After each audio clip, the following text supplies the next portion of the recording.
I think they're poor. One has so great to work with. And it's a. All right, it is 5:30, so let's get ourselves settled and started. We may have some people join us shortly, but in the interest of respecting everyone's time, I'd like to call this meeting to order. And we're starting with our regularly scheduled business meeting, and then at the conclusion of this meeting, we'll have our informational meeting.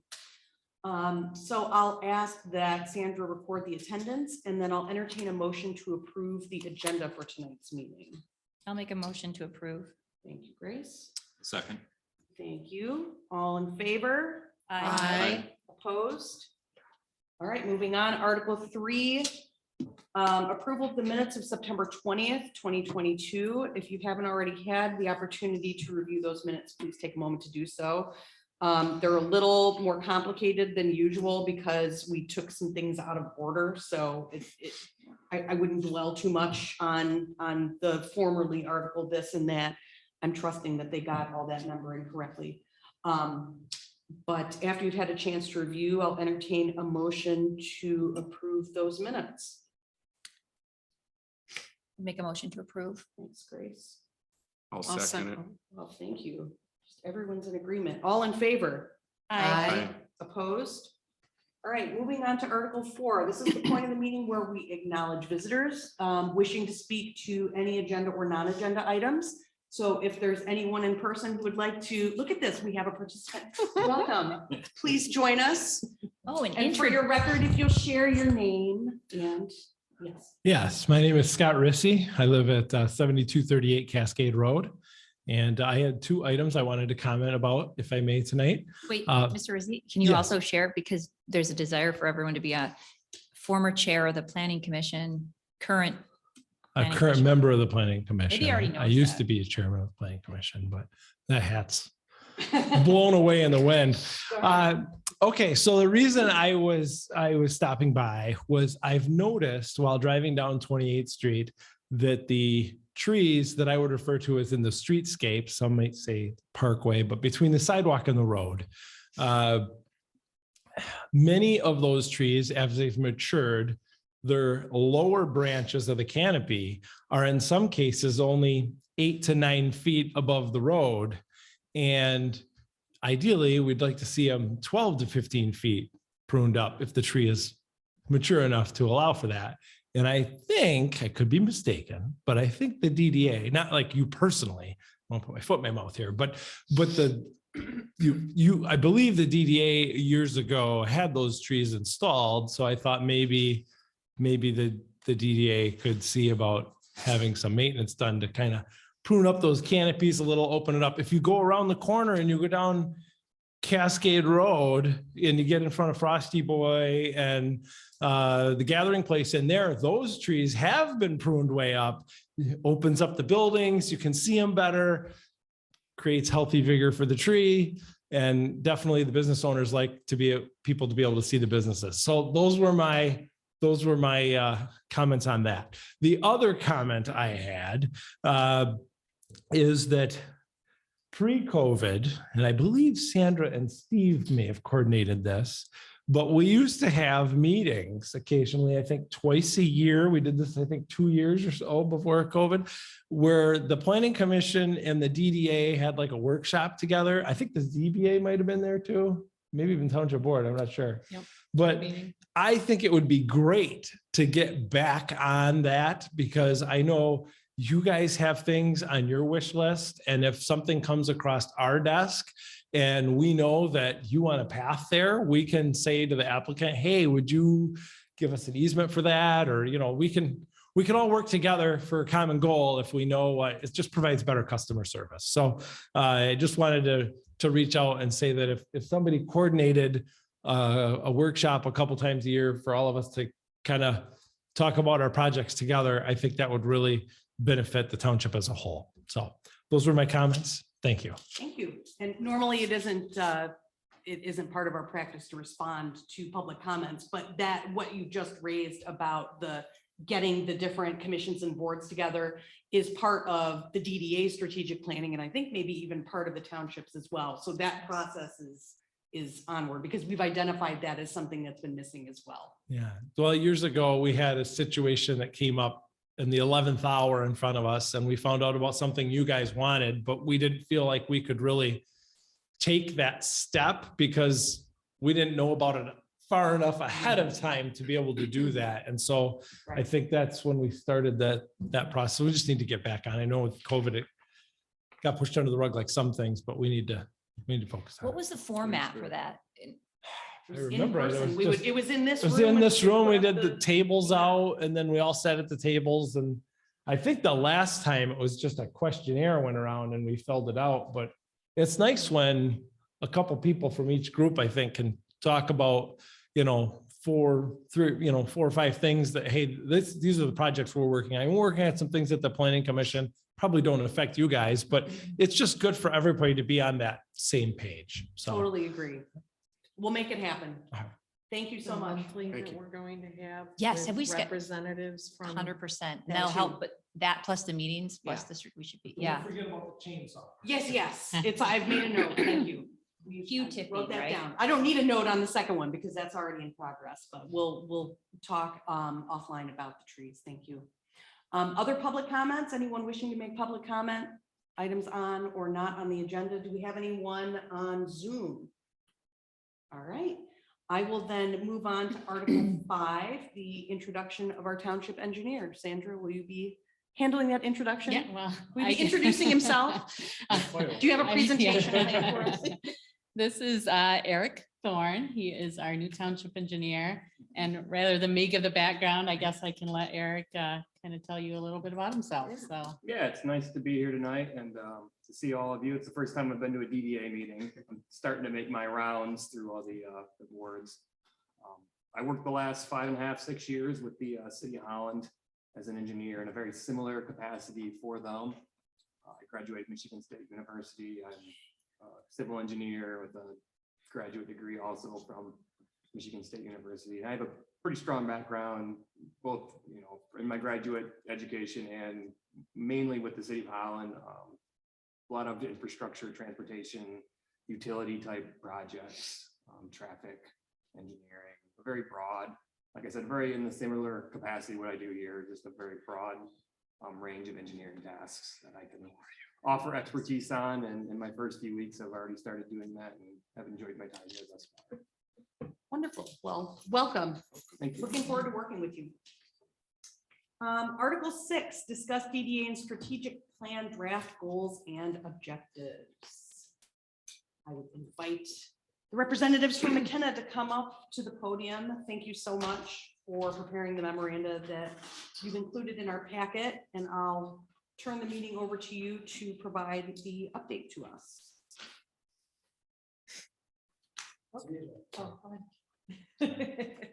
So we have a few different things we'd like to run through with you guys tonight.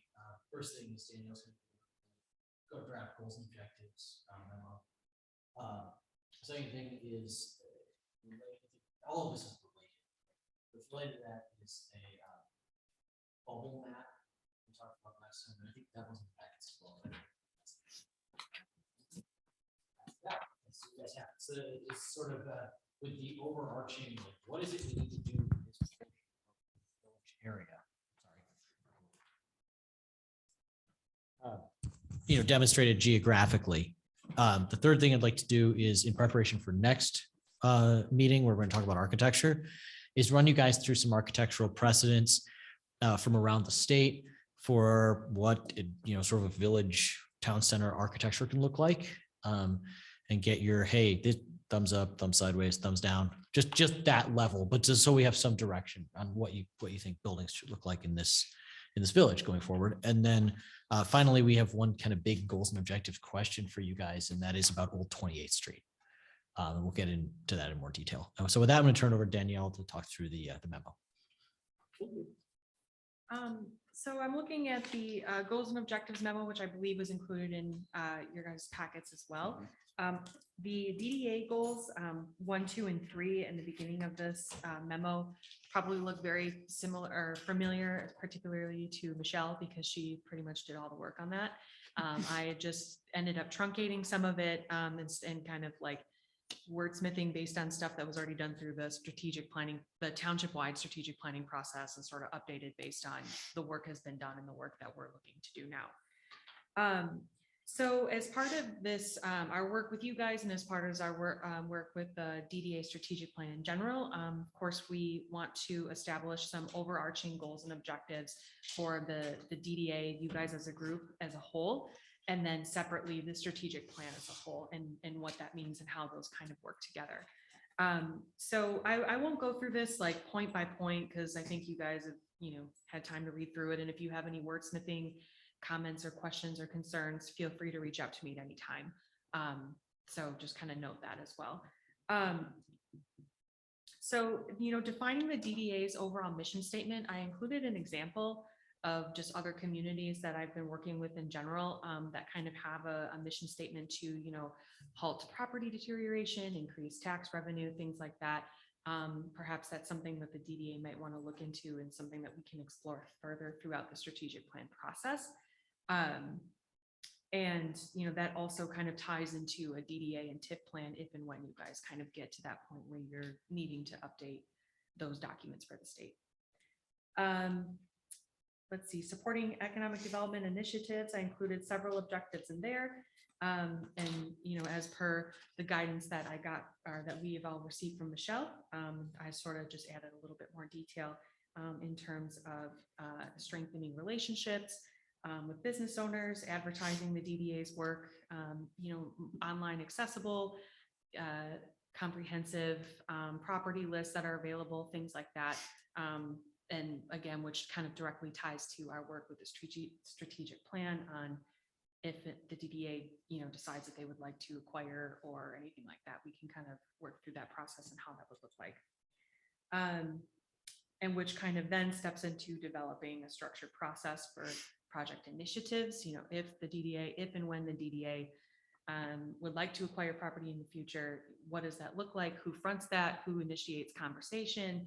Who's the contact point? All of those important things that need to sort of be sorted out in order to achieve implementation. So then moving towards the downtown strategic plan goals. So these tie directly into the scope that you guys may be familiar with, that we're working directly on with the Upper Village Plan, the Lower Village Plan, and then the Thornapple Plaza. So the strategic plan goal number 1, just developing that Upper Village Plan. What does that look like? And how does that tie into what the library is already working on, and how we can kind of make all of those projects sort of align with one another. Downtown strategic plan goal number 2, developing a Lower Village Plan, or area vision, which of course you guys are not, this isn't new information, based on all of the work that we've done through the township-wide strategic planning process, the focus groups and all of that. And then this kind of alludes to what Chris mentioned of local precedents and what that might look like, and kind of achieving that vision in this group together of what do we want that implementation to look like, and this village feel with the walkable and natural spaces and things like that, and community gathering space. And then the plan for Thornapple Plaza. A lot of this with the objectives is going to really focus in on how to get everybody around the same table at the same time, and how we can achieve a common vision with those folks who are business owners or landlords or tenants or anything in that space, and kind of work together to achieve that vision, how the DDA can help business owners to achieve that vision that, will improve the community as a whole, and everyone's on the same playing field together, and has the same idea of what they want out of the process. Developing partnerships, ensuring that processes and everything aligns together. So we have to make sure that what we're doing here aligns with what the Planning Commission does, with what the Township Board does, to make sure that the master plan matches any documents that there isn't any conflicting information out there. And then of course, developing those implementation plans for all 3 of those areas of focus to make sure that there's a very clear, concise, and comprehensive direction of how to get from A to B. So as a primary component of this and something that we wanted to talk through tonight is what Chris has already alluded to, is kind of figuring out one of the things that we need to figure out through this process, and something that we're hoping to get answers on tonight is what that vision for Old 28th Street looks like. We kind of were bouncing around a lot of ideas during our site visit. And I don't know, Chris, if you want to elaborate and kind of. Yeah, I think we'll get to it later in the meeting. So we'll keep rolling now, but it's one area where we're not exactly sure what you guys want the end game to be. And we want to talk through the pros and cons of different. Yeah, and that's why you see it highlighted there, is because it was a primary area of focus for this evening. So I think that's pretty much high level, the goals and objectives that we have put together. Like I said, if anyone has any comments or feedback, happy to take it now, or if you want to, take time to mull it over and reach out later, you're happy to have those conversations too. I have one question. What is your thought process on when we will align some of the determinations of goals and objectives to a schedule? So that we have in mind, and not necessarily a project by project schedule, but from a strategic planning standpoint, so that we can be conscious of moving our own strategic planning forward. Is it your thought that you would finalize this and then attach a rough timeline to that, or what are your thoughts on how that would work? I think we want to get through some of the planning and visioning work. And then we want to look at what is a realistic timeframe for things and what order things have to happen. Okay. We have some idea of that right now. But I think as we'll discuss in the coming months, the implementation steps for this is different directions. Yeah, I think that's what's really neat. So taking this, in some cases, adding in more concrete steps and then time. And I suppose my question relates more to the visioning process. What sort, and I apologize, we may have covered this at a prior meeting, but it's raining and so my brain is off. Do you have an anticipated timeline for that visioning process? Yes, we do. And we did lay that out, I think, actually in our post. But we would like to start with the lower village.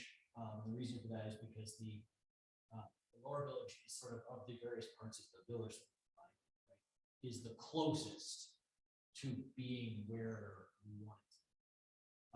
And the implementation steps there, at least some of them, are going to be more along the lines of zoning and or DDA incentives for people to do different types of development and architecture and site plan, right?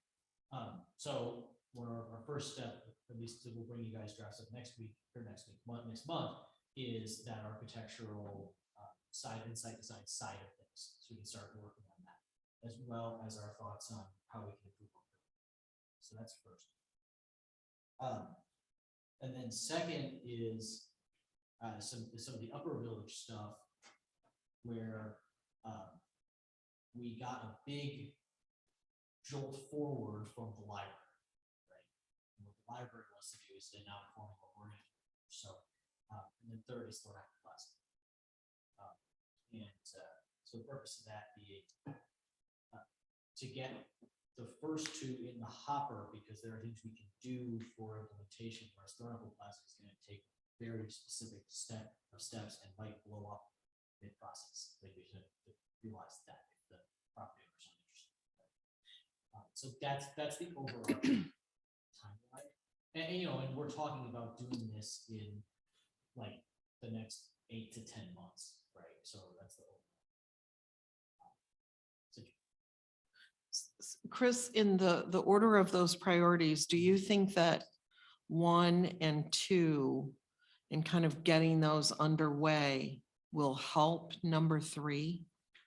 I hope so, yes. I mean, and I think we've talked a little bit about, getting some of these forward development projects rolling a little bit as something to help having a conversation with the business owners, the landlords, all of that, so that maybe they see some of the other things that are happening, that it will help in that process. Definitely. Okay. And I think, yes, it's showing that the DDA has an overall vision and is executing it, gives us more credibility when we go to people who probably are not that familiar with what you guys do.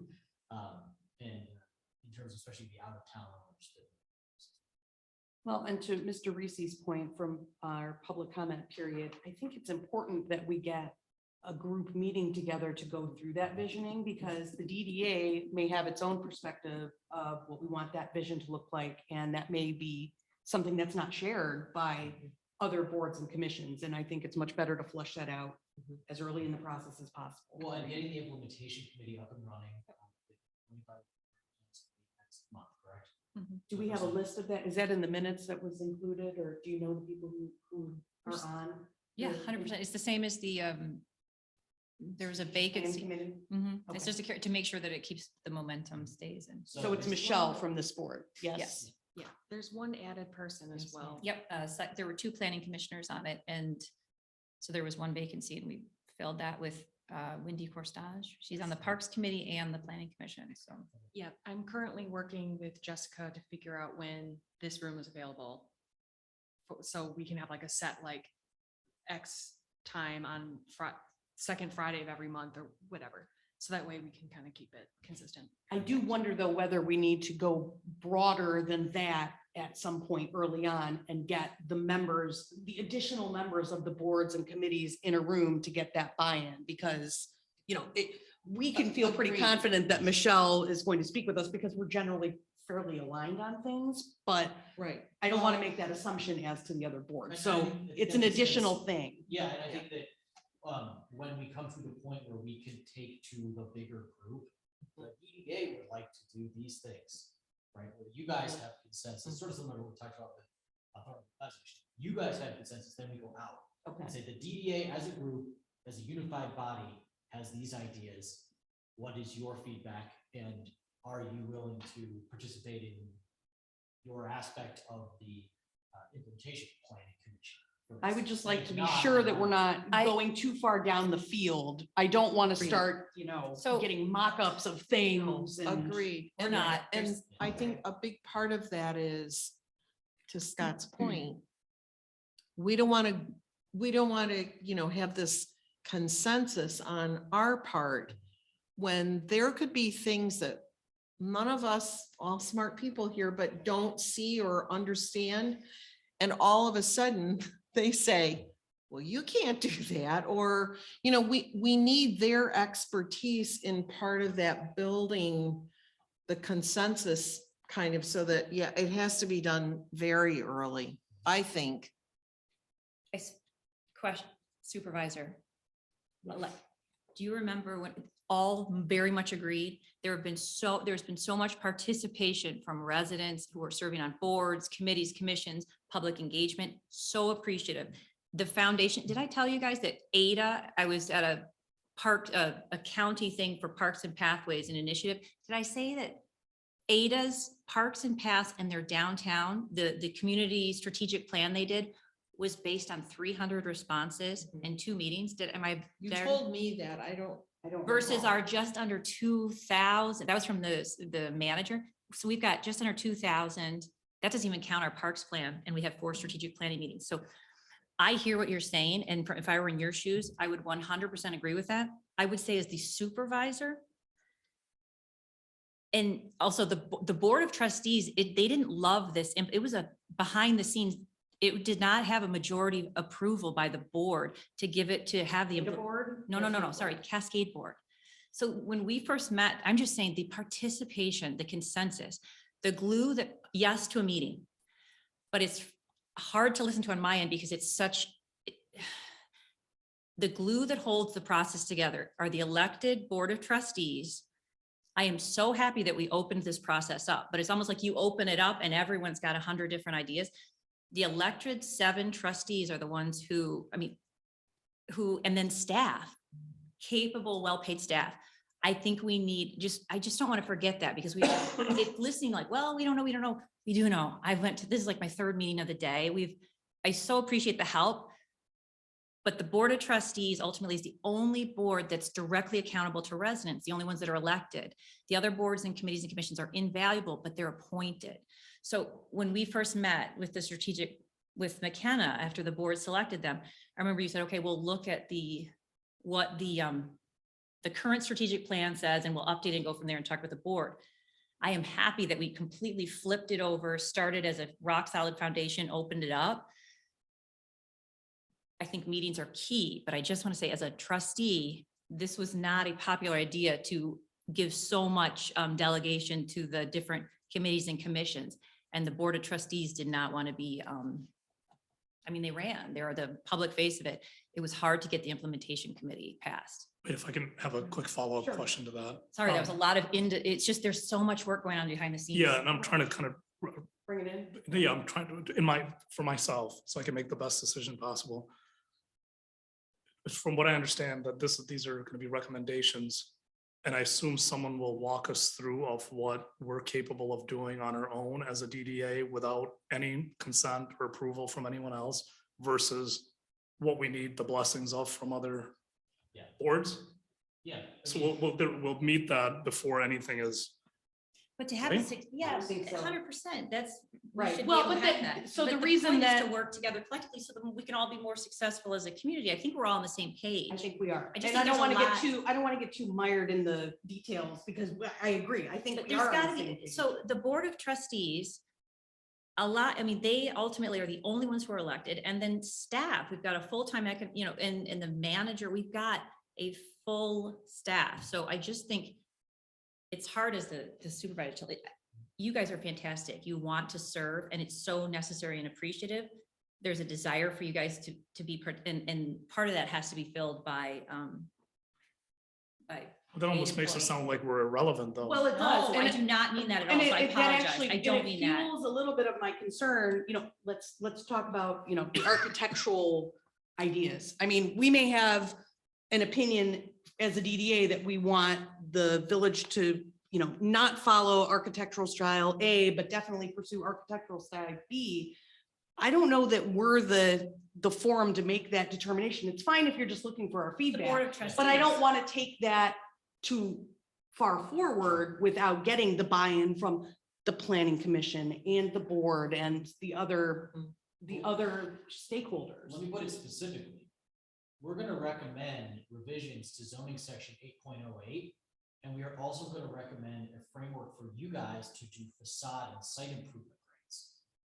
And all of that falls under the heading of architecture. But that's not, But the- I mean, but that the first obviously one- is, But the first one is planning commission and township board. right. Right, and the second one is you guys, but there's interplay, because there are things that you might want to see in the village, and you might say, well, actually, we think that should be required in our zoning. And planning commission might say, we're not comfortable requiring that in the zoning, and you say, okay, fine, we will put it in our facade. But it starts the dialogue. And you need Right. that back, so we 100%. probably need a meeting on that specific topic. Yeah. But in order to get there, it's kind of what I was getting at. First, we need to come up with the architectural framework generally and just have a first draft of, this is the zoning, this is section 8.08, and this is the DD's facade grant program. And then you guys can start. That makes That's sense. fine. I'm, with the And I did not I'm mean a to make big it sound fan- irrelevant. That is not what I I'm think a my fan of communication. efficiency. Okay, so what I don't want to do is spin our wheels, Mhm, we mhm. dial up a plan Mhm. and then the board and the planning commission says, terrible plan, never gonna agree this. And right? And, Right, and, we all and said meanwhile, that. we've, wasted time coming up with this. So I would like to be sure that we're aligned, that we are the appropriate entity to be moving forward and making those choices before we invest all that time and energy. So which is why I suggested that we start with a meeting to say, this is what we're going to do. And I recognize that there's dissension and that not everyone is on the same page about it. However, better to get that consensus 100%. building underway now, as opposed to, it's a very different thing than coming up with the plan and then trying to sell it to the private stakeholders. No, This is a everyone is- very different Everyone is scenario great. than It's just it's great because there's so many people involved and there's Well, the there's- Board of Trustees wants to, rightly so, remember that they you know, and Well, it makes there's a sense. lot of crossover with all of these projects that we're looking at. They touch so many entities 100%. within this organization. So, I mean, I really look at our role as being, we work within the confines of our jurisdiction as mandated by really the state, and then we make recommendations. And That's fine. McKenna, you guys are Based on valuable too fact, in yeah. that. Based on what the strategic plan is directing us to do, and not on a whim. This Right. is not like, hey, we think we're gonna do this. It's like, no, this has been spelled out based on all that previous work. Here's our recommendation. And, you know, to Chris's point, making a recommendation for a change in the zoning ordinances, you know, that if that's what it takes in order for us to get to that finish line, right? Otherwise, we can't do some of these things. I think No, it's great. Simple as like roles and responsibilities, right? There's a couple of things at play. One is we're all interconnected. And there's some things that cannot happen without these groups working together. There is a situation where a group can make a decision independently. There is a situation, it's a courtesy. I think we create our paths and we understand each one of these paths, because another circle is the things we have control over. And then we have like roads commission. We could have the most amazing plans on earth, but we're never going to get it done if we don't partner with outside groups. I think we just understand everyone's lane. And then we also work together where we can. I think we make it very transparent, remove the emotion, and just, and that will drive our decision making. In looking at the memorandum, which I thought was very well done, it seems to me that our priorities should be focused, at least initially, on the DDA goals as opposed to the development or the strategic plan goals, because our DDA goals will then drive us toward the decisions that we're making for the strategic plan, right? Yes. Which is not exactly the timeline that perhaps you were thinking. Because we would then slow down some of the vision, which we're perfectly okay to do. I'm not necessarily suggesting slowing it down. I'm saying let's prioritize the other as more emergent and perhaps happening simultaneous. Exactly. Yeah, There are I some wouldn't things that can say happen do one and then concurrently. wait. Yeah. Am I being overly cynical here? You've got the longevity on this You're a board that I do. You're a so. successful attorney. That's your job. That's right. I'm the Grim Reaper, right? This is, yes, exactly. Things like grants and things like that are under our provision though, right? They Not are. necessarily. We can need can approval decide But you to don't- make grants under certain For facade circumstances. improvements and Yes, other things. 100%. Trees next week. We are able. You guys could limb up trees. next Let's- week. You don't have to. Yeah. We're a and separate entity. Buildings and grounds So- might even be But I able to think this handle might that. be a We're good not- area, They're already on duty. this might be a really good way for us to bring focus to items that we see on a daily or every meeting where the general board may not see it and say, hey, I know this didn't hit anyone's radar, but this needs to be addressed, because some of those beautification things are so far, they're not on the high Right. priority list, but they make a big difference from the visual and aesthetic standpoint for all the residents. 100%. So Yes. Scott brings up a good point, and you're a fan of efficiency, I am too. I'm also a fan of RACI models and I am too. using that as a framework. And I think with any of these things that we're doing, that we should lay that over so that we know who's responsible, who's accountable, Yes. who, and really importantly, who's informed, because that's a piece that can get missed really easily sometimes. And if we are real cognizant in the beginning of who all those players are and what, you know, what those roles are, to your point, then we've got a map to work by. How about Agreed. so that would be a good project for within the township staff to come up with the roles and responsibilities, right? Well, I think In connection with McKenna, I would think, because yeah, I mean, I think it's part of, as we're developing the projects, you know, in the beginning, that's where we define, you know, where all of those parties fall within that framework.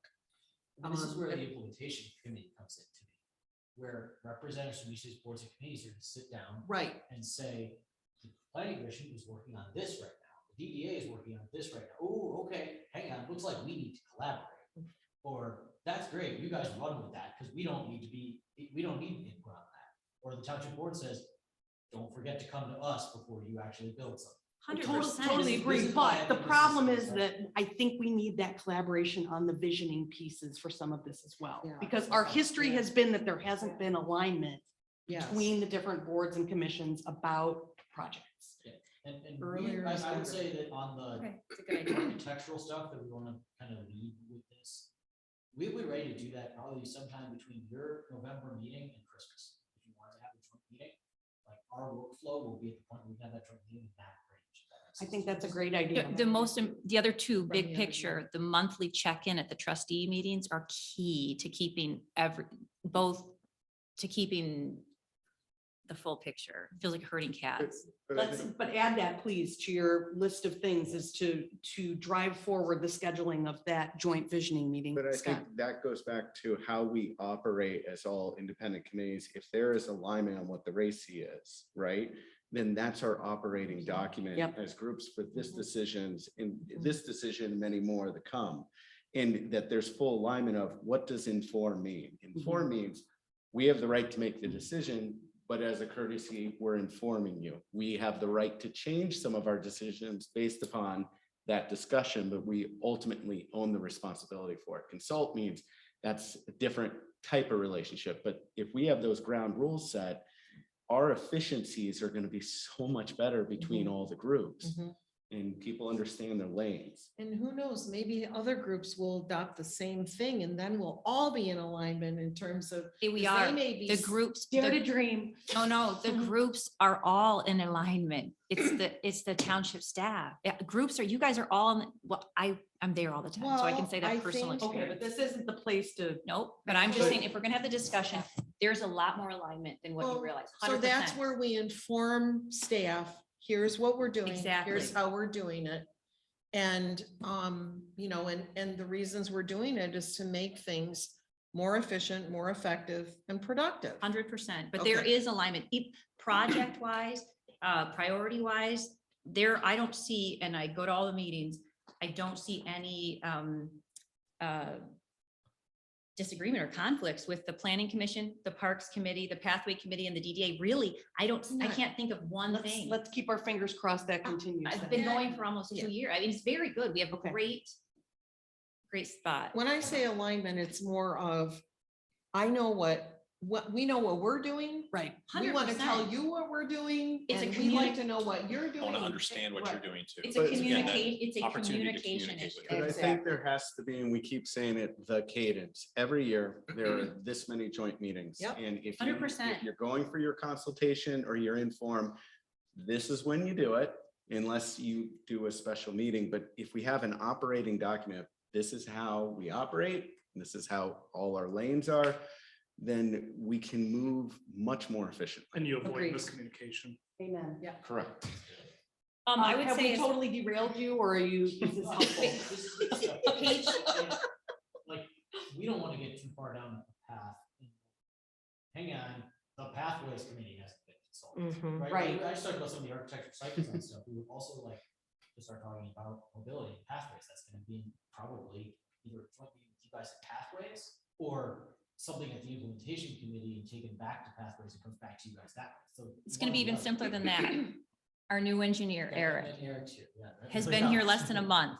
There's been 2 pathways committees, only 2. Within 3 weeks, he has the entire, you should give him a brief update. You've got an entire updated plan, funding, all the things for the pathways that Great. it's fantastic. But no, Eric would be a great example of someone to communicate what the, parks, pathway, DDA, that's some glue, because I mean, it's very important. He's So right our here. Our charge to you then is to work that process into this. Well, and remember that separate from our scope of work with you guys, we are also staffing the implementation committee. The purpose of having us staff that is to make those connections. Right, but to be very, very clear, what we're also asking for is a meeting of the whole, Yes. larger than just the implementation We asked for committee. that this of summer. the all. And I think that, like, at least from my perspective, now I'm only looking at the stuff that we were like working on. But from my perspective, we can do those joint meetings with a topic. This is the topic of this meeting. This one is about architecture in the village. This one is about pathways in the village, right? Those are two that I would like to have. And maybe they're not full joint, because one might be you guys planning commission board, and one might be you guys pathways, parks and board. or something. Fair. It might not all be together, but those are two I can see coming down the pike just because of what we've already been working on, or what we've already been sort of thinking through, right? So, like, yeah, we can start getting those on the agenda, and that's, again, something we could coordinate through the implementation committee, is it, okay, you guys are working on this, and we're working on this, we gotta get the full board together. Pray do. Right, and so, like, we gotta, and I think to Scott's point, having a good mechanism how to do that is, you know, and maybe it has to be like a quarterly date, which everybody holds for a joint meeting, and then we tell certain boards and commissions they don't have to attend it. I think We that's gotta run fine. this by the Or Board of something of that Trustees. nature, you know, Yep, this is fantastic, but we got, even I would agree with some of the trustees. These are fantastic. Everyone's trying to do, it's great. I don't disagree with any of it. It's just hard because I'm seeing the whole past year and a half has been about communicating and making sure on the consensus. And so to hear, it's like starting back from scratch, and it's great. There's a desire for information. The issue is communication, and you cannot, the only publicly elected officials who are accountable to the public, who get all the complaints, the good stuff, that, yes, don't disagree. Hard to hear as someone who's sees all of it. It's a communication issue. We are so much, but it's just, I get it. You're all, you want to do the right thing, you're valid. There's so much going on behind the scenes. We need communication. McKenna's doing great. There's- Thank you.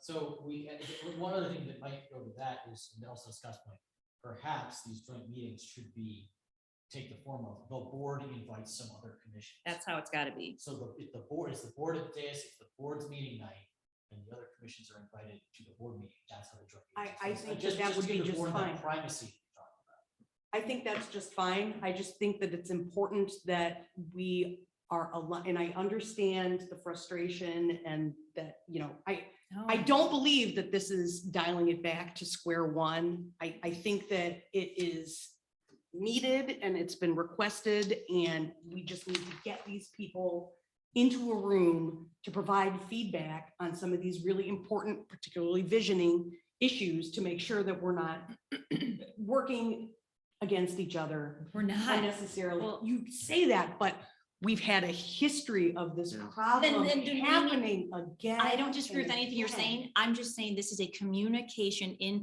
100%. I don't disagree with it.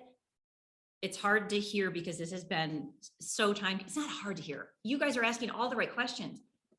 100%. For example, our pathway committee within 3 minutes could bring you 100% up to speed. Parks committee, we've got. That's fine.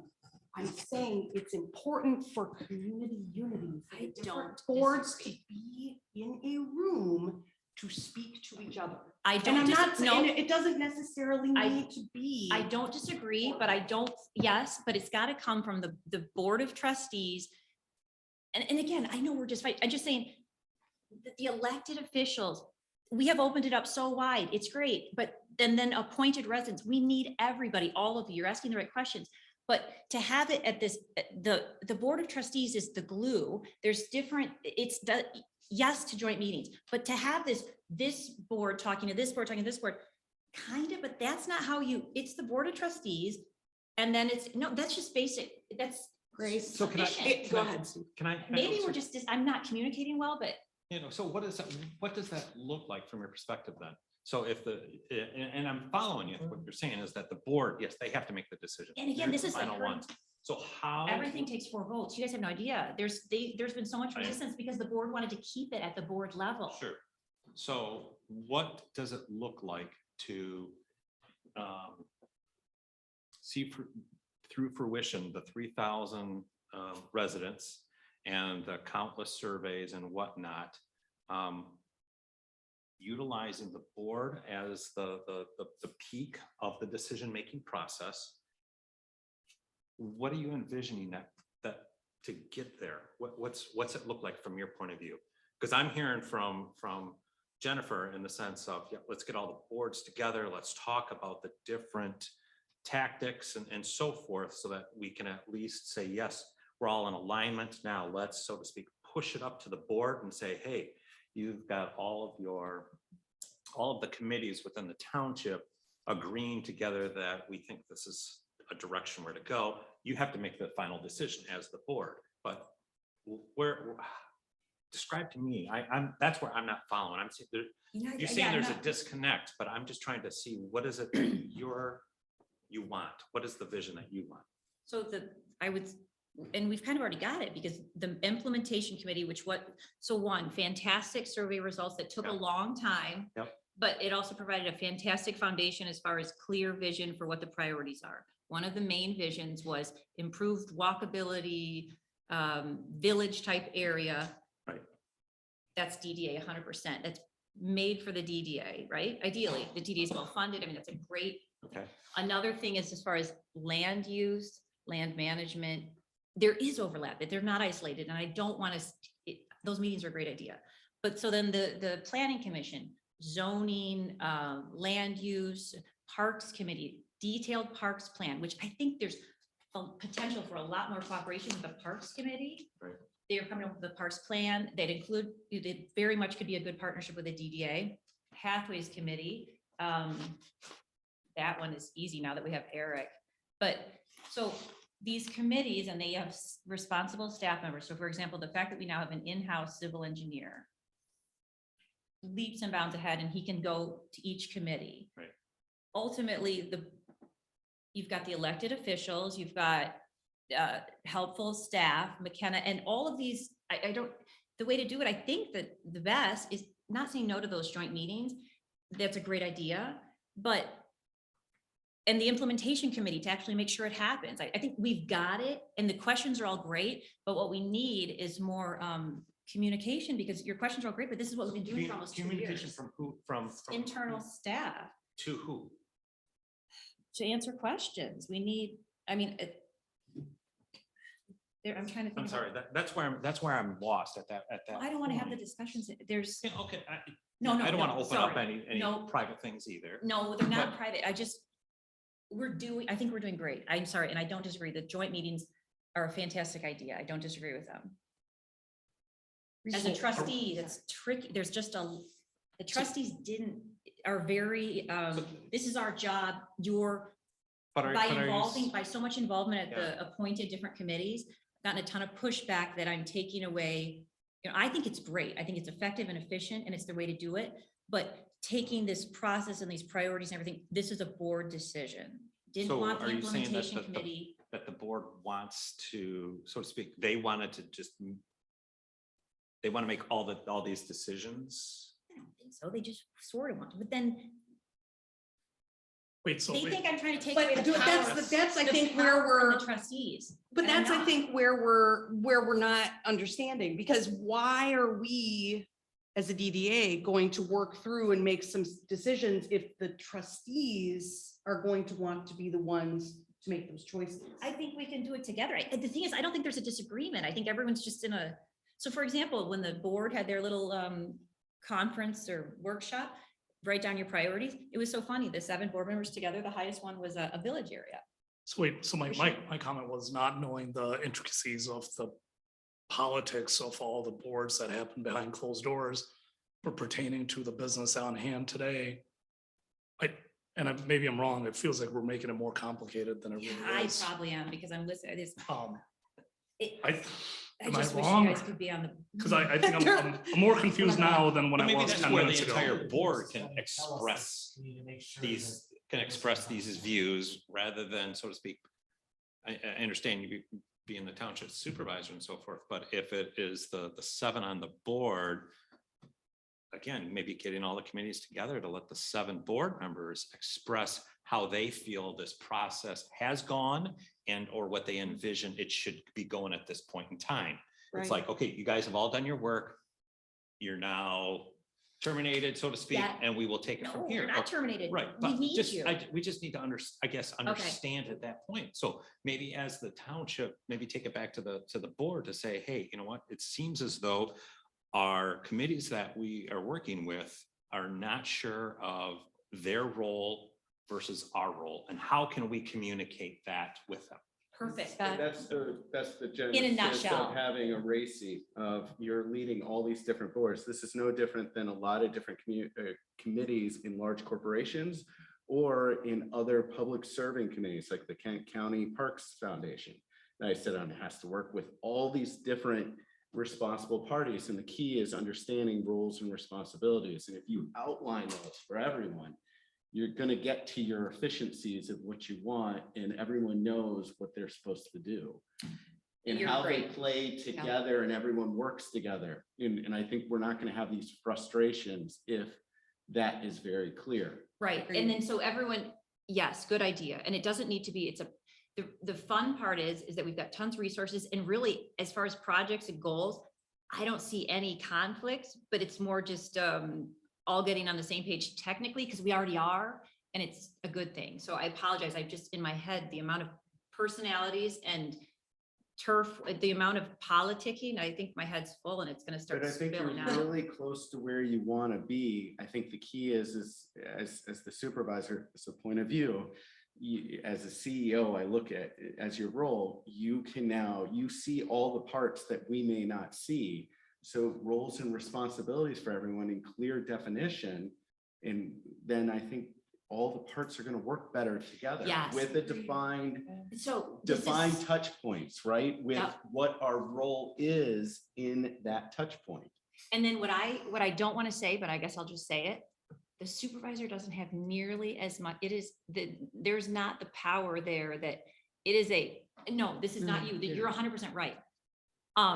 So it's all selling, but it's like moving pieces and bringing people together. But as a supervisor, I have very, very, well, in some ways you have a lot of control, in some ways you have none. But you can be the liaison between a lot of different things Uh-huh. and really exactly. move the ball. You forward. have we the are. visibility to the moving pieces. Mhm. It's for you to now elevate those moving pieces And and it's have not- them intertwined together in an efficient way. And it's not your concern, your job, or anything on your radar. I'm just saying and it's a blessing and a curse. You hear from business owners, you hear from residents, you hear from employees, you hear from trustees. The amount of information and just this background information, we're going in really good places, but and it's good. You'd rather have more participation, but holy smokes, if people knew how it's really about communicating and relationships and getting everyone on the same page. And then we had some people who have been here for a very long time and liked it, how there's just a lot of other things that you don't see going on, that it's frustrating because there's so much work and then you get a few. Sounds like It small may business. be- Yeah, it does. Yeah. I mean, it And may you've got be employee in the background, uncomfortable. employee in the It background may be trying to cover up for uncomfortable, not but I working. think that it's necessary because as you 100%. said, it's about the communication. And if people have a difference of opinion or a problem with each other, that's going to be the forum to work it out. But I really don't even, you guys we need your help. It's appreciated. It's poor communication on my end. Steve, I am so embarrassed that the appointment process last year, A+ to you, Jennifer, for calling. That was a rookie.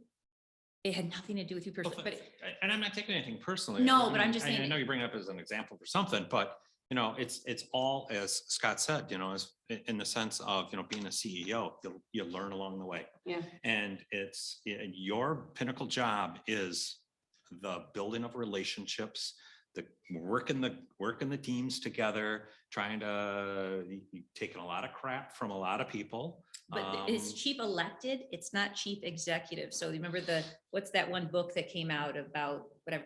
There's a different elected is not the same as chief executive. Right. So no, but it's a township government is there's a lot of gray area. But Supervisor elected, administrative is manager. But you have visibility to what all these groups are doing. We're all theoretically, high tide raises all boats. We're all trying to do the best for Cascade Township. And you can catch some things of like, we are duplicating work, and then we have process in place as well, where we have meetings where we come together, where we resolve some of this other stuff.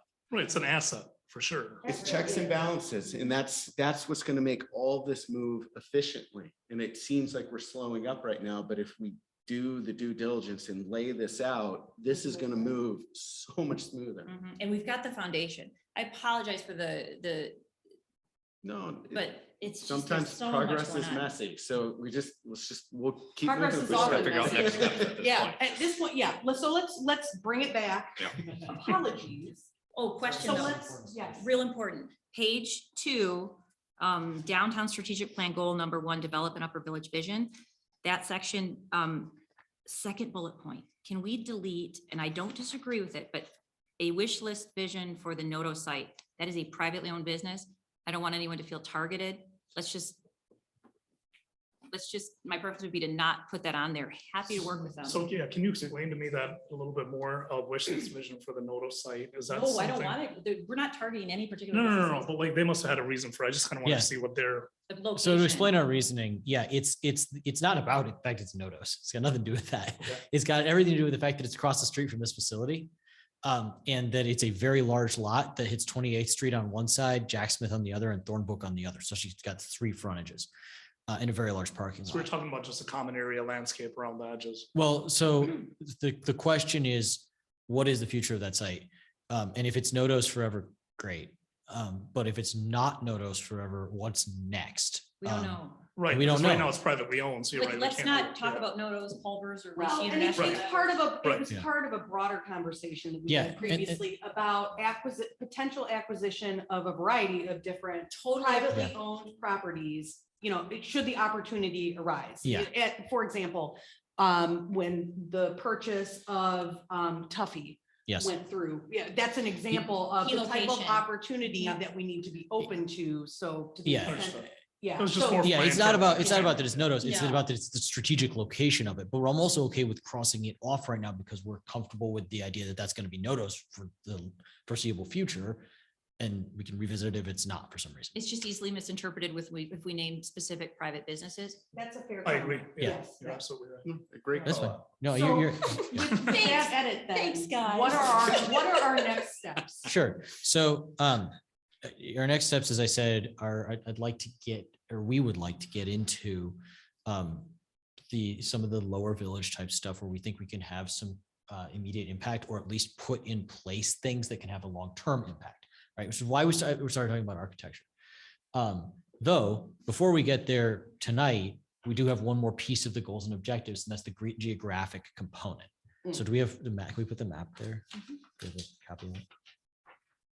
Yeah, this one. Oh. Put this one. Put it on screen, I gather. Yeah. So putting it on the Elmo. Oh, it's a whatever you handout. call it. Is it coming out upside down? Okay. No, it's like I'm this way, but the screen is that way. So what we've done here is this bubble map that is laying out in really, really simple terms, but in a clear differentiation, what it is that the DDA should be doing or focusing on in each different piece of our village here, right? So we've got really 3 categories, and then one area we want to talk about more. So we've got redevelopment and site upgrades, right? That is what is on the private realm in that area has an opportunity to be enhanced, right? Bless you. Bless you. That has an opportunity to be enhanced. And obviously we called out Thornapple Plaza for that, as we talked about. We also called out the Noto site, which we can get rid of. if General we're area. Comfortable, but or we can just expand this to the general area surrounded by Jack Smith and Thornbrook, where we have a multi-tenant retail, we have a restaurant, and we have an office building. We also have some township owned property in there as well. Yes, abutting the yeah, Noto. you do. Yes. That kind of where Jack Smith bulges out, there's township owned property there. And that is all in immediate vicinity of the library and the new fire station. And it's actually a decent walking environment, right? So the question is like, is there something that can be enhanced by the private realm there? But also in there, you see the blue circle, which is beautification and mobility. If you walk down Thornbrook, you might notice there's a sidewalk on the south side, but not on the north side, right? And this is an area where you have the library and you have a number of businesses that are worth walking to from a parking spot at the library, which is only going to get more popular as the library campus expands and has more exterior stuff, right? To be able to walk to Sugar Mountains, for instance, or other businesses in the joint. That's all that we need to make the walking as easy as possible. So something like there's no sidewalk on the north side of the street. That's the kind of thing the DDA can take on, right? With the permission of the township board and eventually help from the pathways committee. is Bless put a your sidewalk heart, right Chris. there, right? It's the kind of thing you guys can do with your funding. So, and then, we've also scrolled 28th Street in the area. It's 28th Street. It's always gonna have issues of this nature, but obviously we could make it better. And maybe it's by focusing on that stretch rather than the entire 2 miles to Target. maybe. And then the last one, recreation and nature, as you see, we've circled the library campus there, right? That's kind of been determined already. This campus is going to be about education, recreation, and preserving nature in and around this building. As we continue to move east, this is something that we kind of talked about in the group that went on the walk site visit with us. As you go down the hill on 28th Street, not old 28th, but 28th Street, you actually go through kind of a neat wooded area. And some of those woods are publicly owned. They're either right of way or owned by the township.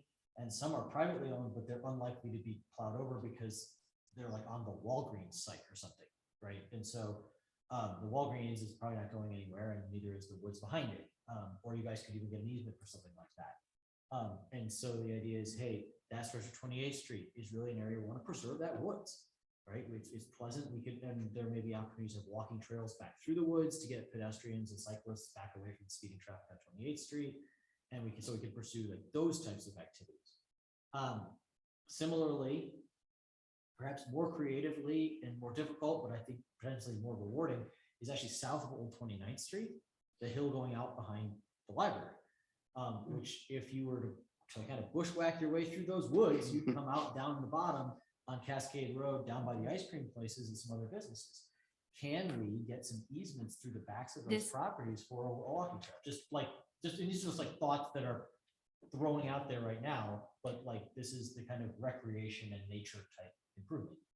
So this would be an example of fantastic idea.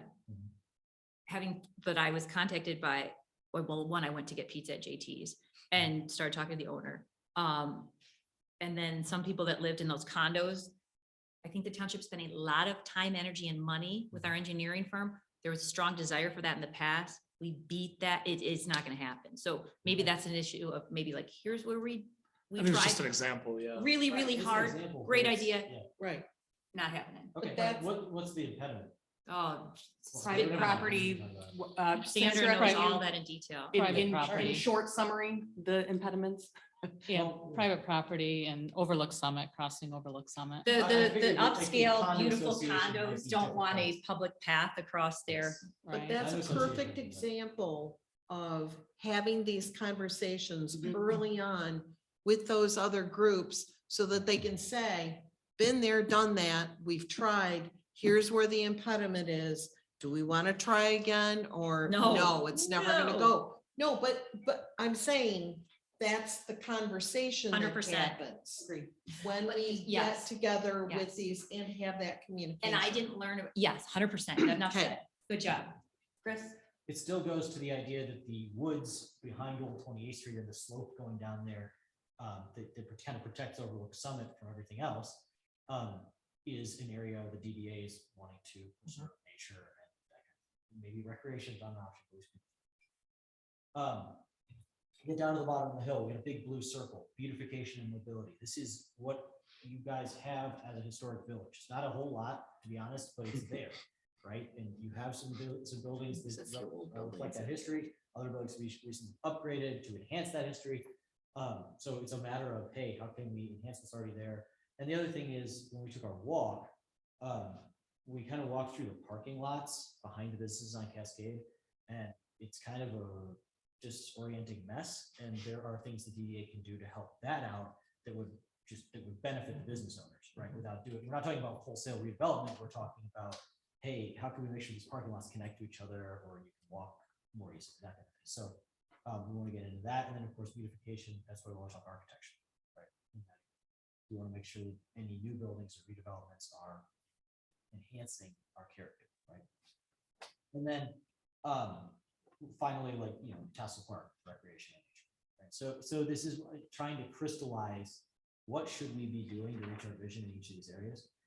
And then, like I said, 28th Street. I hate it. This is technically not exactly on point, but under the guise of a strategic plan in that village area.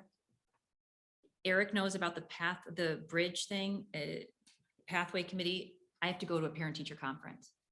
And I would just say, I didn't talk to anybody about this. I requested it to be on the agenda. there's nothing more than I love the idea of a big giant Christmas tree in that little park. I just don't like the placement, so. So do you think if we had a further discussion, it competes, in my opinion, it competes with the flagpole. Agreed. So Christmas tree all day long, park all day long, but I think the proposed placement, you got, Well, I think that actually should be a broader thought in terms of where within the town, I mean, there's lots of areas that we could put a live Christmas, it doesn't necessarily have to be there, but in keeping with, this, we're looking at this, let's look at this and determine where the best place might be to do that. Right. so I And actually. when we get to that point. Yeah. And I right. apologize, you guys can totally vote on it. The poorly communicating supervisor would love it if we maybe had further discussion on it, but I defer to. We'll keep that I in defer mind. to We the board. will. Good luck. Thanks, with you your guys. conference. So it shows up on the screen? Yes. And I also have my computer. That's easy. See you. Bye. What did I do now? Oh, good. Is there a USB in the monitor? Probably on Wonder if the tower just. It's, yeah, I think it's a tower. And then we And if can, it's easier, I Oh my can God. see mine Can you over see here. that? No, but we'll pull it out. Oh, or, No, yeah. There's two here. oh, here we go. Okay. Oh, hold on a second. And I think if we do this. So you're probably gonna have to open it. So what am I opening? You're opening architecture at 28th Street. And then we can switch our screens, I believe. Yes, if you hit that number 2.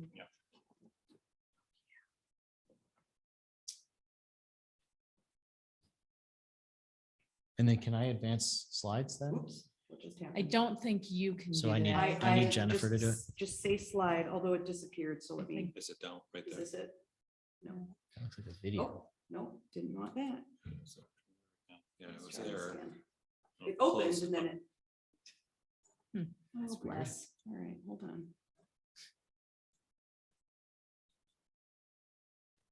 I swear I'm not doing that. Maybe, Scott, do you want to try yours? Yeah, I If you can do don't mine. mind? Yeah. What's And- the and rule if on we're using ejecting? computer, we also- I haven't used a USB in a while, guys. I'm just glad you're going first. There you go. Sorry, I just thought visuals would be helpful. Been a minute. Everything is in the cloud now. We don't even have a port on our computers for drives anymore.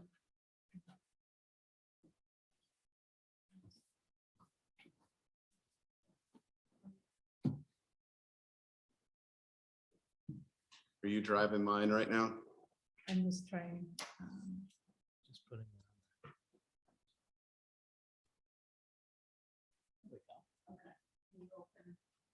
Yeah, I didn't. Here, I'm going now.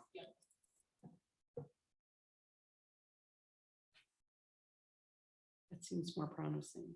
Yeah. Let's see. Mm, Oh, it there we goes. go. All right. Oh, So, Can you see that now? yes. yes. Can If you you just could tell use me it. like, Yeah. Yell out slide. Yeah, No. that's exactly right. Thank you. So what we want to do tonight is just gain an understanding of what you see as appropriate and optimal buildings in the village, right? We have a number of different architectural styles there now. Some of them strike us as, hey, this is Cascade. Some of them don't. But we wanted to have some of your ideas. So what I have here is a group of buildings from around Michigan. And just want to kind of throw out, hey, what is are you like, love it, hate it, right? We don't need to spend tons of time on each one, but with this will give us an idea of where we want to go as we look at section 808 of the zoning ordinance and also into what a facade improvement program might look like. So first one is, your average Main Street building, right? And its little brother, the 1-story average Main Street building. But what's interesting about these is that they are by themselves. They're not part of a consistent row. So this is more of something you find in like a rural hamlet or very small town. But it's also relatively consistent with your guys's current, what's the word I'm looking for? character.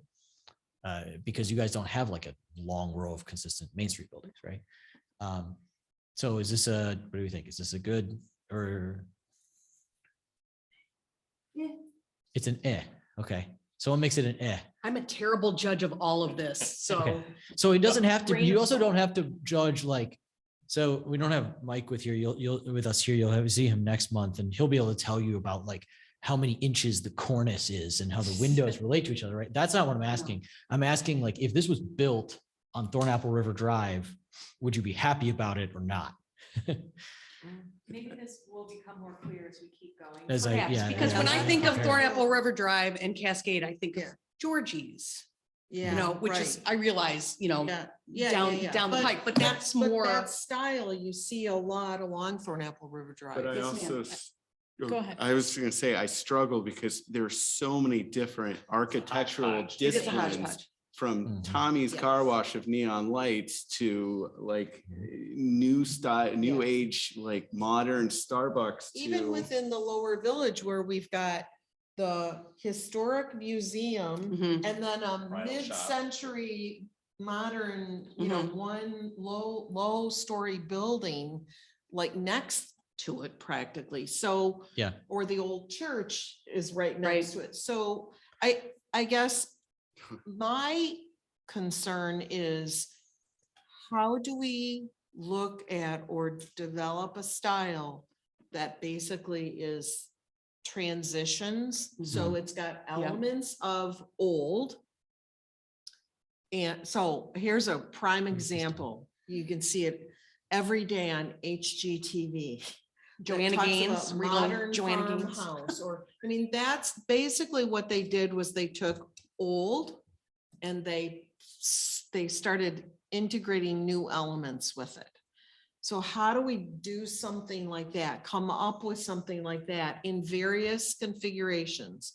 Mhm. 1 story, 2 story, Mhm. you know, multi-row sort of buildings. What does that look like to help transition between these hodgepodge of buildings that we have here that have been built over time? Sandra? I'm sorry to interrupt totally off topic, but Rishi has to leave at 7:15 and then we won't have a quorum. Actually, I've got to be at my, I just didn't know if we Kids, could do some we of could the, if we have could to kind of be jump s- around a little bit. I have to be somewhere Yeah, at if you guys have 7:15, votes so I you need need probably to need to take, yeah. leave by What's that? 6:50. If you have like votes. Okay, you need to so we've follow. Yeah, got if you wouldn't 5 mind minutes. waiting and we All can right. come back to this maybe, is that If all there's anything we right? need to vote on or There's anything some like that. voting, there's some voting topics. Yes. Okay, yeah. yes. So So, I'm I gonna apologize. move to table this item. Okay. Until later in our meeting. I Support for that motion? second. Support. Discussion? There was no discussion for motion to table. All in favor? Aye. Opposed?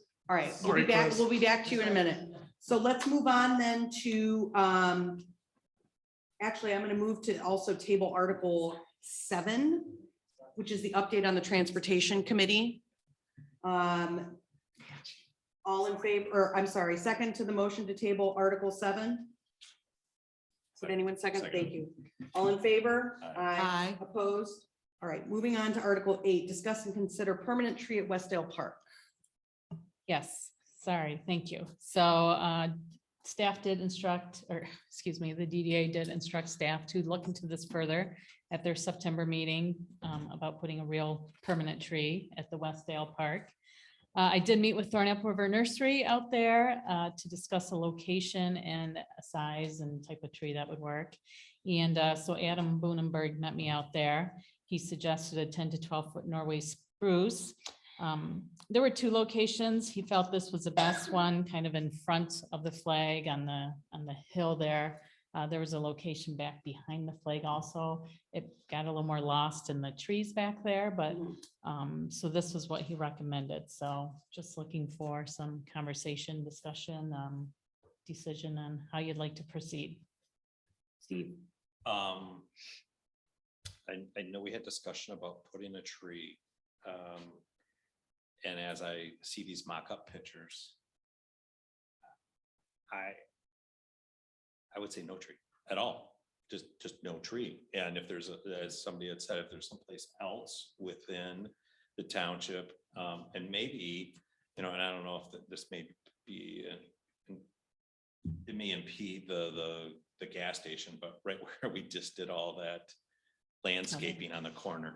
You know, as people are coming down the hill and coming into Cascade, how cool would that be as you're coming to kind of like Old 28th and Cascade right there, the tree is right there. But And there's we do put a- grass in there that we could.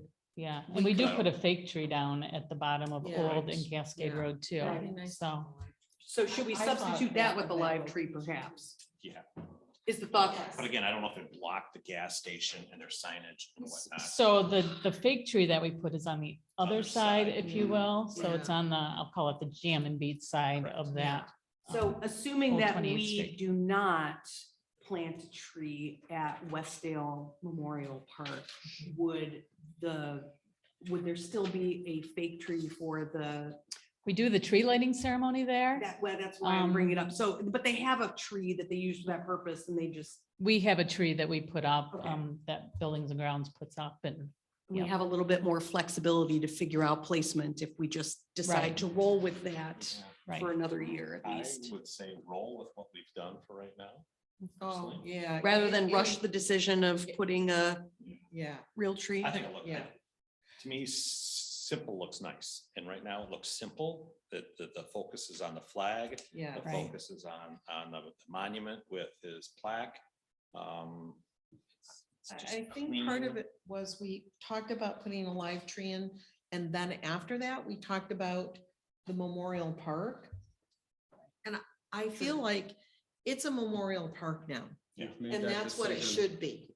And that we look at a location for a community tree that we can plant and have the tree lighting ceremony there and do all of those same things, but it shouldn't be in Memorial Park.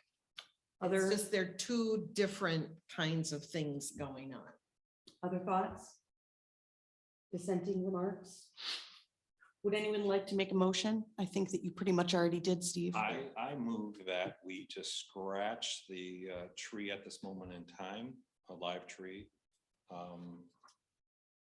And continue to look if we need to have a live tree someplace else within the township. Any A support? second. Second. All right, all in favor? Aye. Opposed? Okay, no tree. Moving on to Article 9, discuss centennial. Well, let me ask this before we move on. Are there other items requiring a vote tonight, Sandra? The Article 10 does require a vote. I'll move to table Article 9. Any support? Second. All in favor? Aye. Opposed? All right, Article 10, discuss and consider pedestrian facilities improvements on Cascade Road Bridge. Sandra. Okay. Thank you. So the township did approach the road commission about the possibility of making pedestrian improvements to the Cascade Bridge over the Thornapple River. And if you can picture it right now, it consists, there's a raised sidewalk on each side. It's not very wide. Doesn't feel very safe. It's a separated walkway, however. So after talking with the road commission, they indicated that, yes, this could be possible.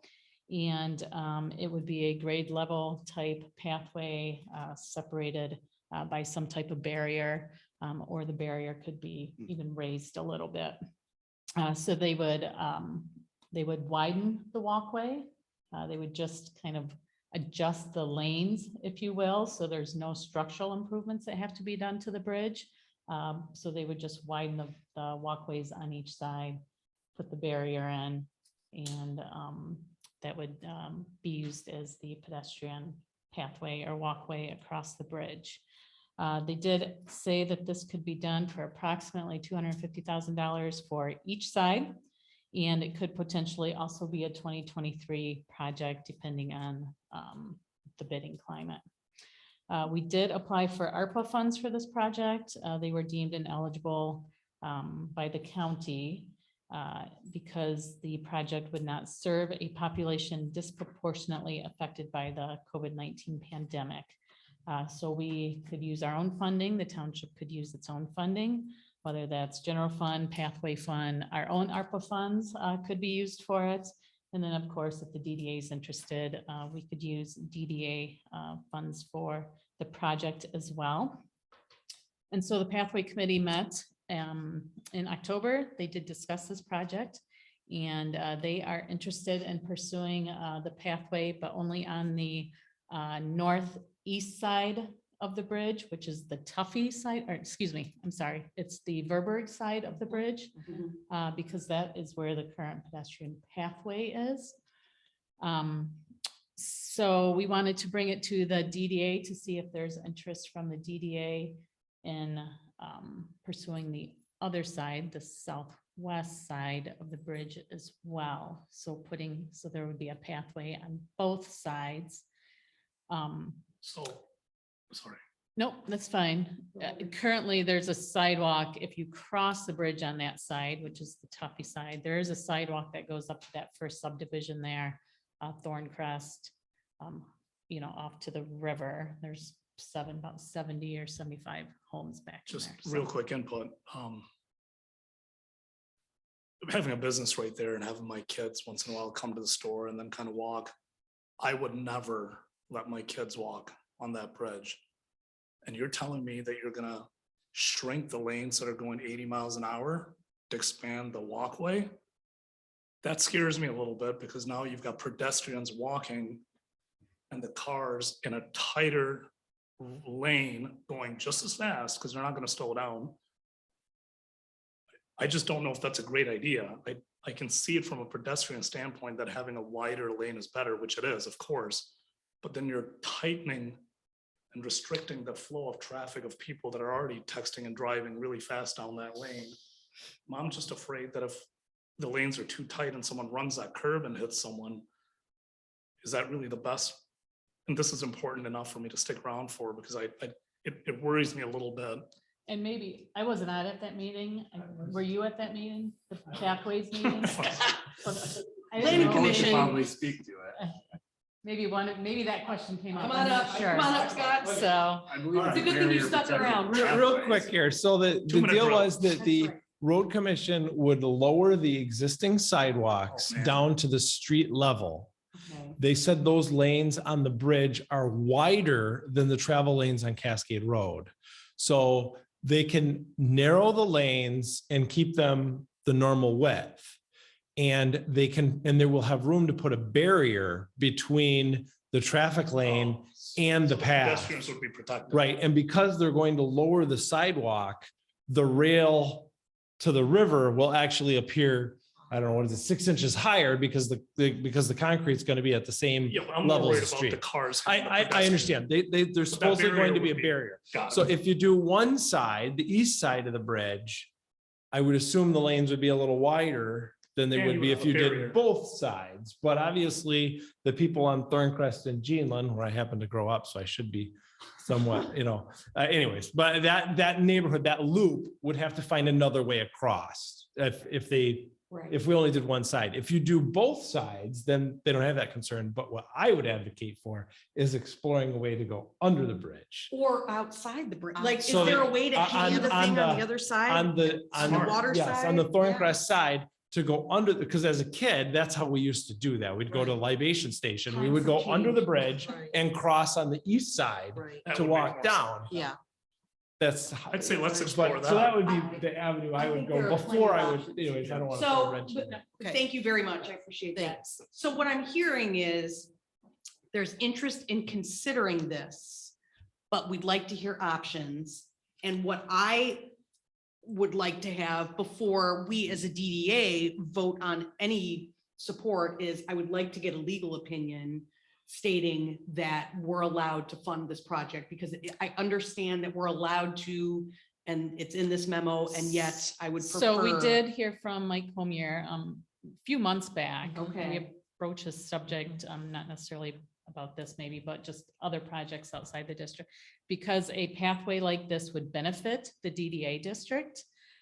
Just by people, walking there, non-motorized, they would go there to, shop or eat or, then we could use DDA funds for a project like this. As long as we have procured that legal So, opinion and we it's have. relevant to You this sent a letter. project. Yep. Yeah. Then I'm comfortable with that, but I would like that confirmation. And then Yep. I don't know how we'd be in a position to, don't leave just yet. I'm done. I don't know how we'd be in a position to really recommend anything other than this is a project we'd like to discuss further. We're interested in making that a safer crossing, but we'd like to discuss options for doing that. I think it's a necessary project. I think we've dodged a lot of bullets on that bridge. There's been cars that have gone into the river and have almost hit pedestrians. Oh, man. And we've had, I mean, I've got pictures. I was there and I always Right. think about with my kids crossing that Sure. bridge. Yeah. So it needs to be addressed. It comes down to the solution, which has been pointed out. Steve, thoughts?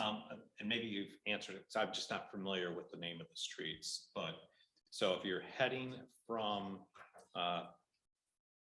Thornapple River going across the bridge, there is a sidewalk that continues. So, that um, I'm gonna call Scott, it could the you south actually, I side. think you're still that's the north. showing up here. Could That's you the north flip side. one Yeah. more slide down? Yep, this one. So this is traveling. Yeah. Is this what you're You know, pointing so- at, like down here? Yes, there's a Yeah. sidewalk that connects from the bridge to Thorncrest. And it goes, Yeah, Oh, so okay. this was Church on the Hill that used to be up here that would go up to a That's Church on subdivision the and Hill a on the bike other trail. And back here, there's a pathway, it looks like, but then there's homes all the way back there. That's the There are side about I'm referring 70, to. Right, okay. 75 homes Pathway that are back being there. referred to. correct. Okay, I know there's a huge subdivision to the left there. So do you need a vote on that recommendation, or can you just take our? So if you'd like to, do you want to table it and bring it back at the November meeting or what? I don't see guess- how we can really make a decision on anything other But than, how do we ask for more options to be developed? That's Well, what we're asking for. We can talk to the road commission. I'm not sure if that idea of the cantilevered separated path has been discussed already or not, but we can probably a bit more certainly, expensive. Yeah. yeah, but- but we Well, can yeah, certainly but look into I it. feel I like know it- that the road commission is not interested in structural changes to the bridge.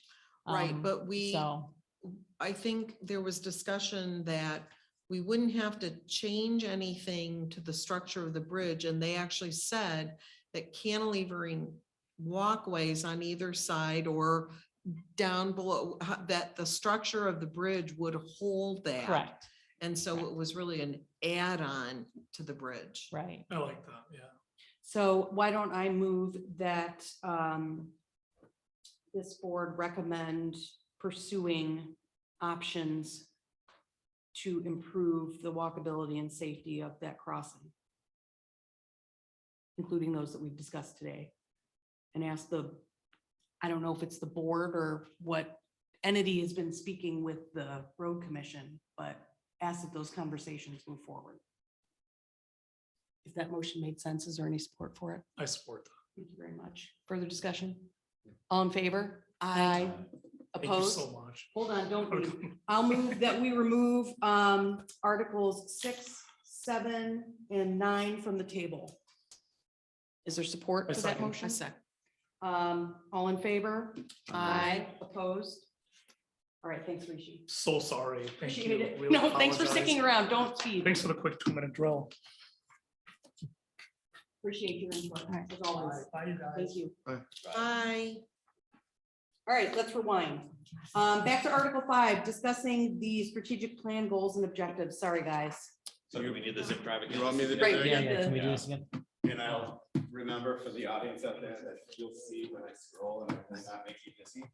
So picking up where we left off, I'm fully aligned with Michelle's comments about trying to, create some sort of transitional look that merges the fact that we have, vintage architecture along with some new builds where those businesses are going to be reluctant to make a ton of Yes. changes, given that they've just invested a lot of money. Sure, and I think that this is why it's a two-pronged approach, that there's a zoning approach, which is like, you must do this if you do X, Y, Z to your property.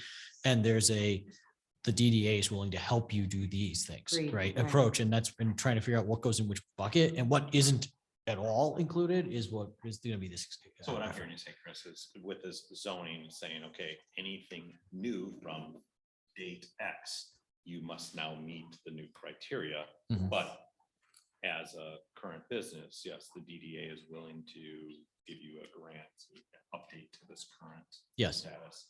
with, Yeah, with, because it's where it's gonna be difficult in my mind, because again, I hate to utilize the aspect of how Ada is creating their new community, Mhm. but yeah, we've got to figure out how to take what we currently have and Mhm. yeah, build a fake facade on the front of it, so to Yes. speak, kind of like a movie set. Yeah. And now we're gonna look either historic, we're gonna look modern, or whatever the case may be. yeah, which doesn't have to happen with existing buildings.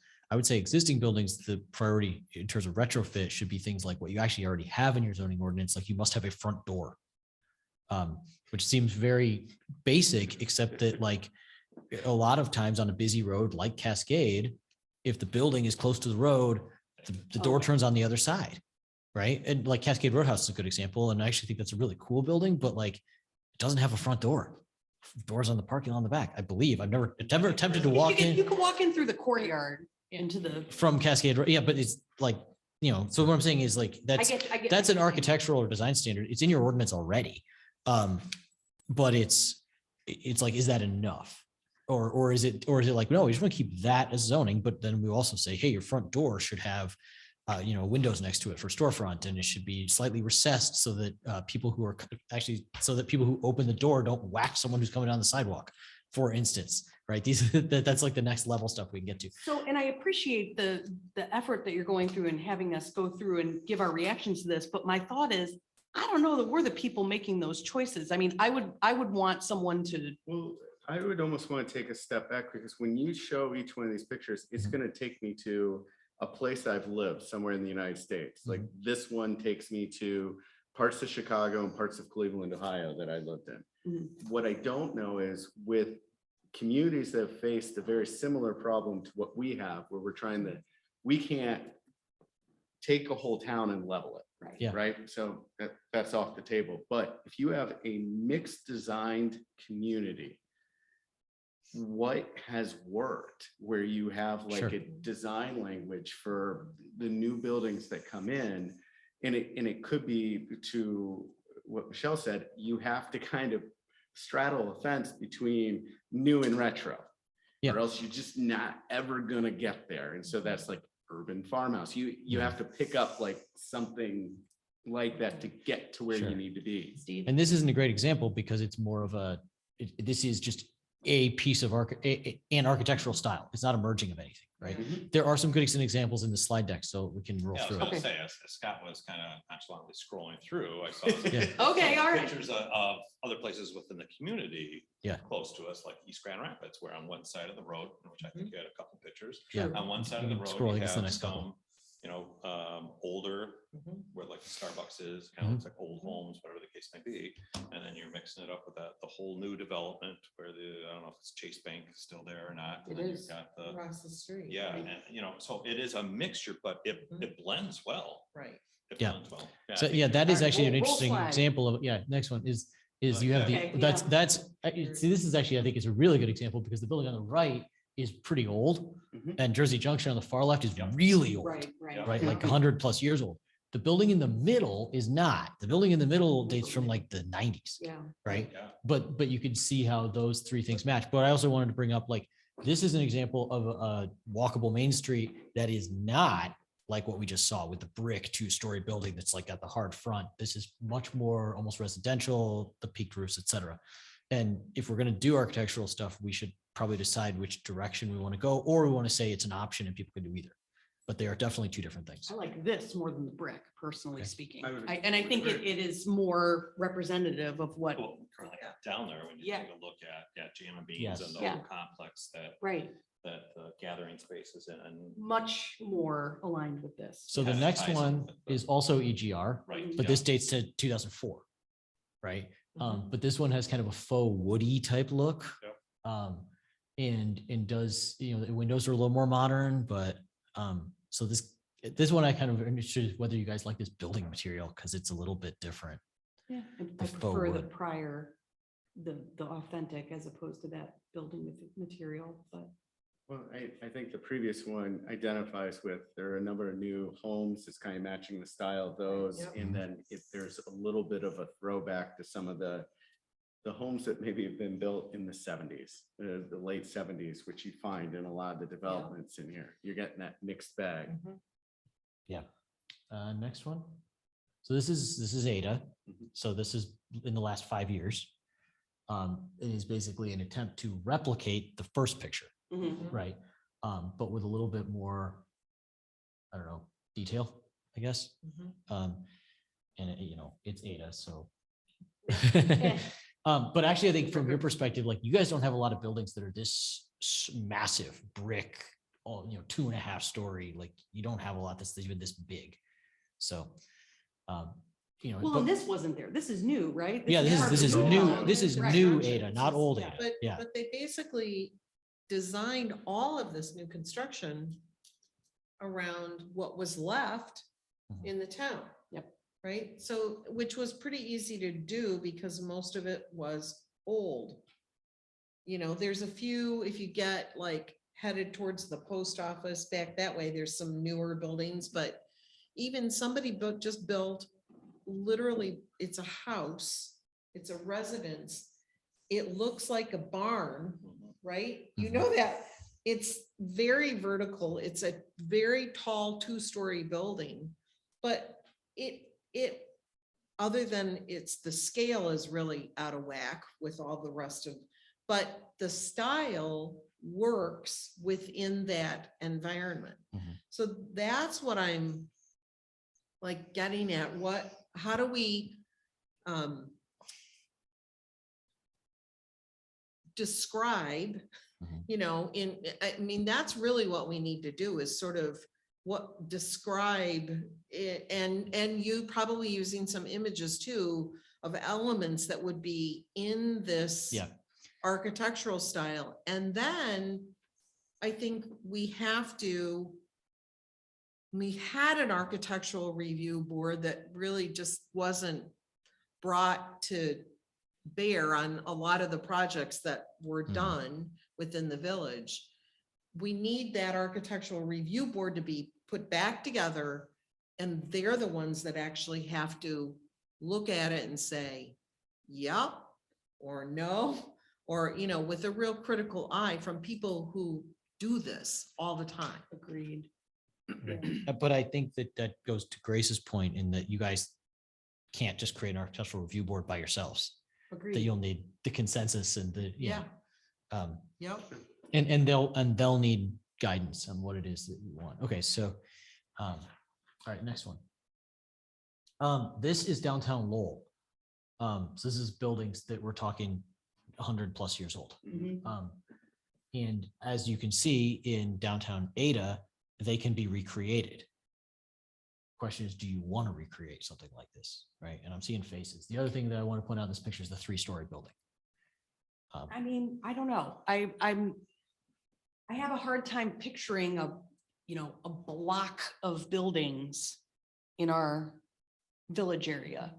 I mean, when I think of Cascade Village, I'm thinking more of the independent buildings as opposed to So- solid storefronts. That's why I was saying, with whatever this style that we think might work, that it has to be communicated in a 1-story standalone Mhm. building, a 2-story building, a row set of buildings like this. Yeah. So that we understand what that looks like, replicated, if you Mhm. will. Mhm. And then, even if we don't have any of these buildings, down the road, somebody might, I don't know, decide to develop an area that they're gonna put like, a multi-use space in. That's what I was gonna say. If we start getting into multi-use Right, spaces right. where you have condominiums. Right, Where you're gonna be at, which right. is pretty awesome, because then you have an installed base of people Exactly. using the community. Retail underneath, residential above. You need to make sure you have an architecture that can wrap its hands or arms around Mhm. and pivot with it. Yeah, so that's actually the framework that we've assigned Mike to work on is once we have some feedback from you guys and we can get him some, hey, this is what the architectural idea is, and I'm already starting to get an idea. then he's going to say, all right, here's what it looks like in 1-story commercial. Here's what it looks like in 2-story mixed use, right? Oh, good. Um, Okay. Yeah. And we've also, we also thought of like, what does it look like if it's side by side with something else? But on here, you may not want that at all. So, Right. so we can work on that. Okay, Chris, yeah. With this said, and we're looking at that lower village, and granted, we talked about again, I'm gonna call it the old Prevost area down the road. Yeah. Just, I'm assuming that whatever this architecture style is that we're looking there, we kind of want it to flow into that. So as we're Yes. talking about this multi-use, it just really started me thinking, it's like, wow, what a great opportunity in that area for a multi-use Yes. program.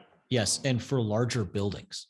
Correct. And later on, I have some larger buildings in here that I want to kind of show you and see what your reaction is, both larger in width and height. Because there's more space there. As you show the building there in Lowell, and fortunately in Lowell, you're able to have parking on the street. True. But as I go through any community, I guess where I see these buildings right up close to the street, that is also that traffic calming too. 'Cause there's- Yes. It's like, okay, there's a lot going on. There's a lot, people could be bouncing out of these storefront, whatever the case may be. It really kind of slows me down because I just have to be more careful in those Yes. areas. And so, is there a potential, maybe not this style, but is there a potential as we talk about this architecture that could do a dual purpose for us too? In the sense of, could there be some traffic calming? Could it automatically do that for us just based on, you're coming into an area now, we've got some taller buildings and it's just stuff going on. Yes. Are there ordinances that say if there is a housing development said how many feet from the road, it dictates the speed limit? I mean, there's certain things that Unfortunately, could come into play. unfortunately, speed limits are like out of our hands and it stinks.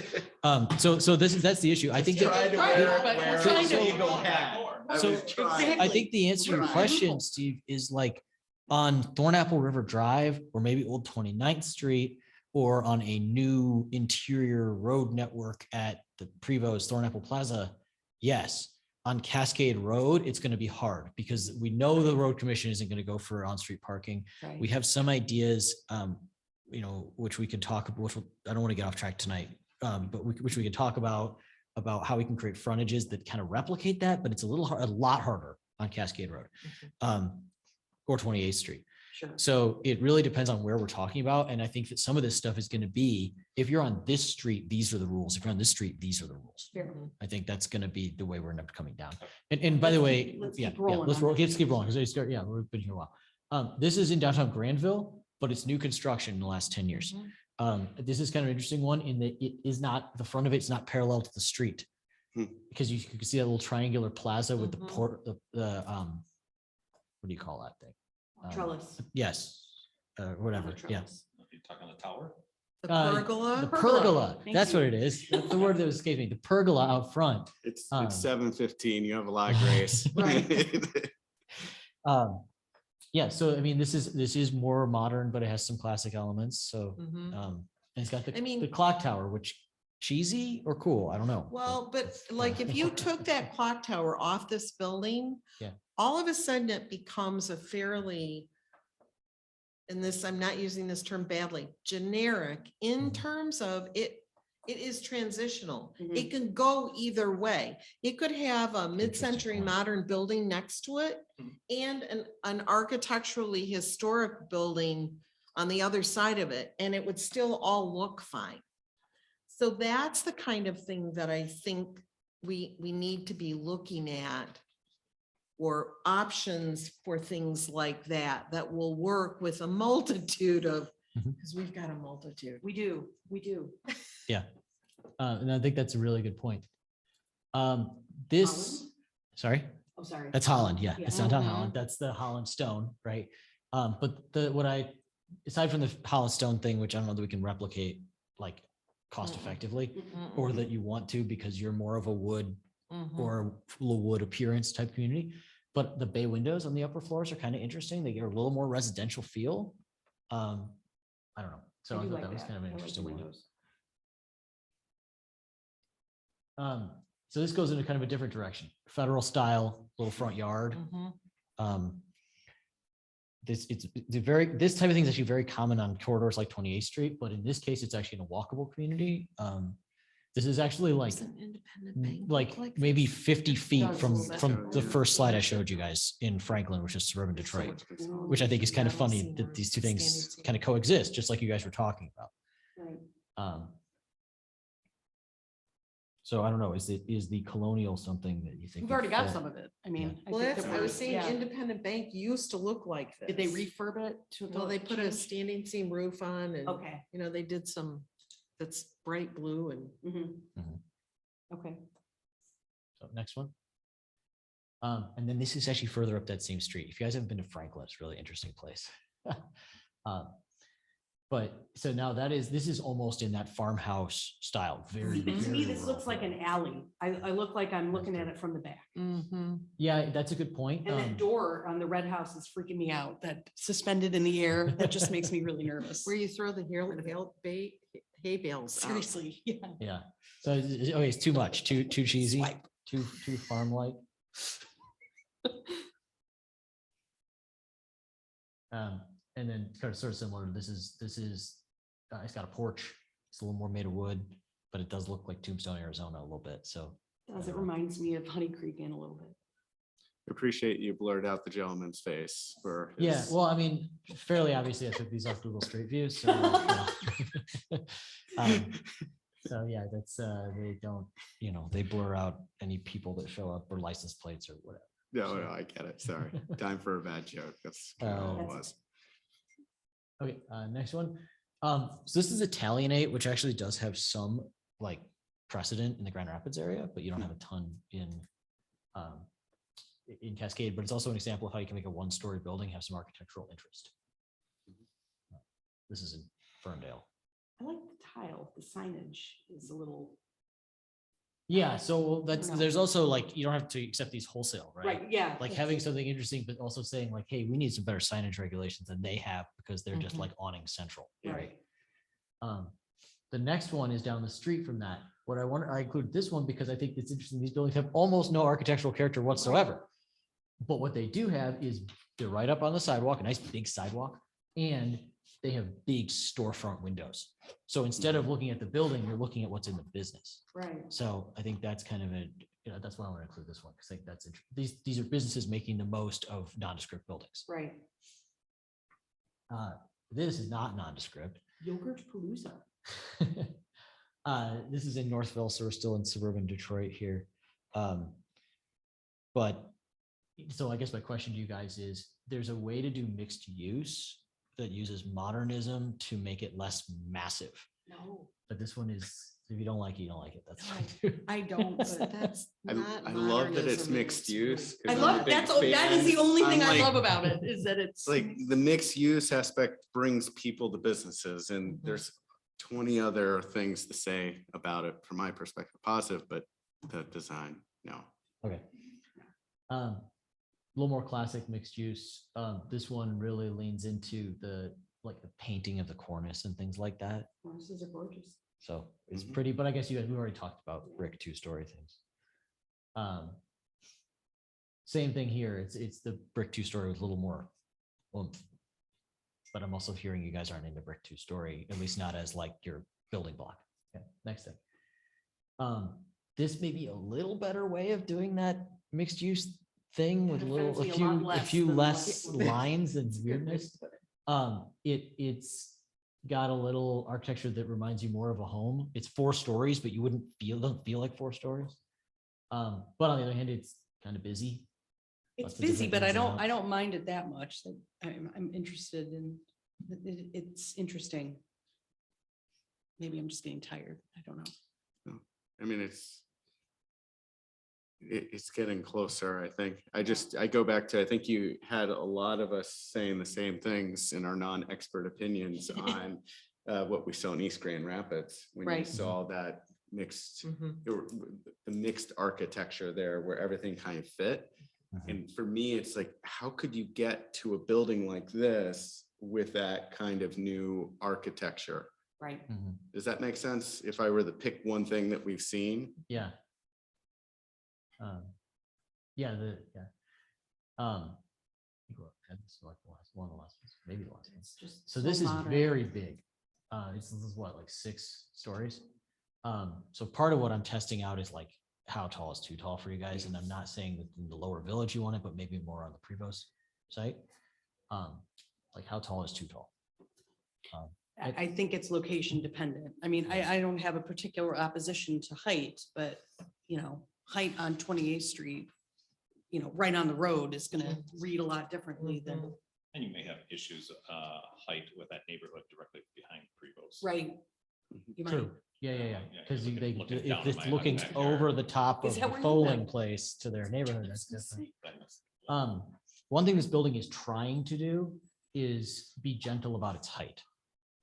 If you notice, after the first story, it steps back, Mhm. and after the Mhm. 4th story, it steps back again, Mhm. so that if you're on the sidewalk, you aren't like, whoa, but yes, it also is that modern busyness with all sorts of stuff going on with the building.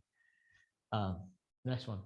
And then this is, sort of the way you can do the corporate architecture, right? It's a BW3s, but in a way that is compatible with a walkable community. Maybe it's a little massive for you guys, although maybe it's a Prevost site precedent, right? Where you already have that kind of, big corporate retail architecture. I think that's it. Yeah, that's it. Okay, so we have some thoughts from you guys, and we can put that in a hopper and bring you some more specific stuff. So actually, Scott, then the last thing we want to do is talk Old 28th Street with you guys. Oh, here we go. So Old 28th Street, this is it from the air, as you know. So the character of this street is kind of interesting to me in that it was bypassed. Obviously, this was 28th Street. Now it's not. And it has businesses along it that are kind of on first glance, auto-oriented, big parking lots, but the parking lots are not huge. They're sort of small to medium. And the businesses along here, you have some restaurants, you have some auto repair type stuff, you have things like the karate place, which to me means it could kind of go any number of directions from here. Next slide. One thing that's really good, a really good opportunity about this street, it's not a busy 50+ mile an hour corridor. Right. It is the big trees slow people down. It's only 3 lanes. It's got a stop sign at both ends. And we can talk about whether that's what we want permanently, but like that's a stop sign at both ends. It's just, it's relatively quiet. It's pretty pleasant walk. It does not have a sidewalk on the north side, which is a problem or an impediment or something we should talk about whether we want to fill in that gap. It does have a nice sidewalk on the south side. It doesn't have on-street parking. But it's not like a serious walking destination, but maybe it could be. And it is an area where we might be able to get on-street parking if we wanted it, right? Or we could, and where you guys have already done really good landscaping and stuff like that. So I think it's got a lot of potential, but we need to figure out what it is we want from it. So we've kind of got like 3 big categories, and we obviously do not need to get into the details or how we get there. I just want to know, like, where do you guys kind of want to end up, or what do you think you want to end up, or do we need to discuss this further? So the 3 options, number 1, the next slide, is all right. And we talked about this in our walk. We need a place that is a repository for the types of uses that we might like having in walking distance, but don't really make for a good village. Number 1 on the list being auto repair, right? It's actually nice to be able to walk home from auto repair because you drop your car off and walk home, right? But it's not conducive to a walkable village. We've seen that with the auto repair places by the bridge. Nothing against those businesses, but they make it even harder to walk across the bridge, right? So is this the place? We already have some auto repair. Do we just say, like, we're going to lean into that? We direct that kind of thing to this old 28th Street where it can kind of be in the background and be set aside. So that's one option. Option 2 goes in the complete opposite direction. We say, look, this is our like lowest traffic through corridor in the village area, where people are, it's not hidden. So there's enough traffic for retail, but there's a slow enough traffic that let's lean into it the other way. Let's try to get some on-street parking from the road commission. Maybe instead of 3 lanes, we go to 2 with on-street, which we might have space for. Let's use zoning to bring the buildings right up to the sidewalk, or and enlarge the sidewalk. And let's make it this is the place we can create a pedestrian oriented Main Street. So that's option 2. Option 3 is trying to split the difference a little bit, right? Because the option 2 would take a lot of intensive work. And option 3 is more of a look, we don't want to just use this as a dumping ground for uses. In fact, we'd probably not prefer to have the auto repair there. Maybe we should start zoning that out. And what we really want is places that are, nice to walk to, that you can have, that people might want to walk to from the library, because it's a pleasant place to be. Really nice landscaping, lots of greenery, architecture of this type, which kind of goes to what you guys liked in our slideshow there. And and feeling like, hey, actually, it's almost there already. Like we're almost there, and we just need a few little tweaks in maybe some architectural design standards, and then over time it'll become more like this, right? So, the question you guys tonight is like, which of those 3 options should we be like pursuing here?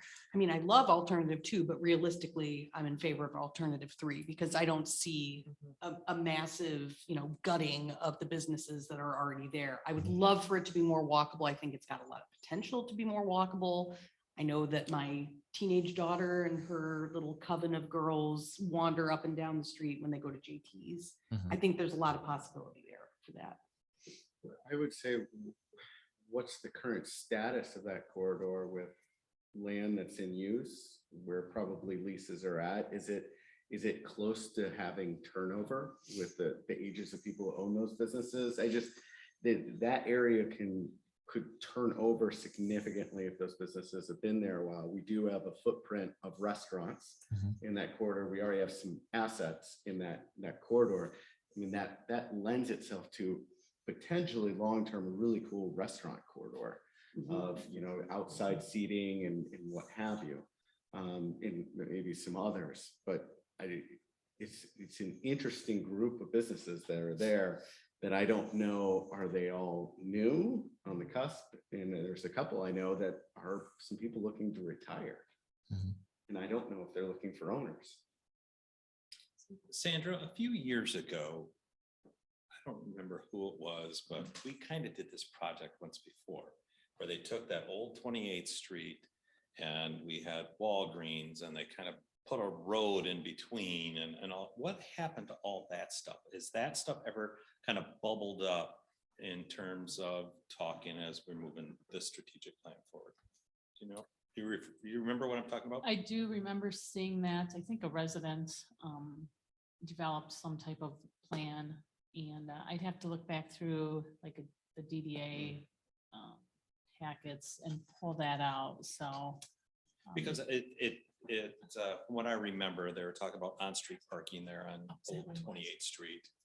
And to Jennifer's point, I really like option 2. I think that would really, I think, meet that goal that the community is saying we need an old 28th Street, or we need a 28th Street downtown village aspect of things. And that came up in the master plan meeting. Sorry. Scott just reminded me. That drawing that. Yes. Oh, it was the part of master That plan. was the master plan. Okay. Yeah. Where they had the road with the car wash there. Yes. Yeah. Yes. Yeah. Yeah, exactly. There again, now we're talking about a whole ADA thing. We're saying, okay, we're gonna buy everybody out, or you're done and let's move on. Or how can we as a DDA work with them and start at one end of the street and say, okay, business A, we'd like you to or are you willing to relocate from where you're at? We'd like you to put you in this new building, so to speak. But one of the biggest barriers, of course, are a lot of the auto shops that are in there, and they've got a right to do business as a business owner. Yeah. Right. That's the thing. I wouldn't want anybody to come to me and saying, you got to move out because we have a different plan. But if we look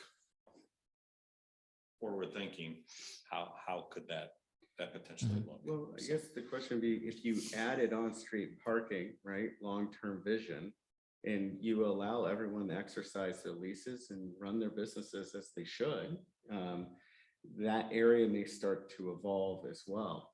It depends. See, I mean, if we have a parking issue, the question is, I think you brought up a really good point at one of the meetings where you said, hey, if I can't park right in front, this is a West Michigan thing, right in front of where I need to be, I'm not walking, like, it's not worth it. But does that help us alleviate some of our parking issues?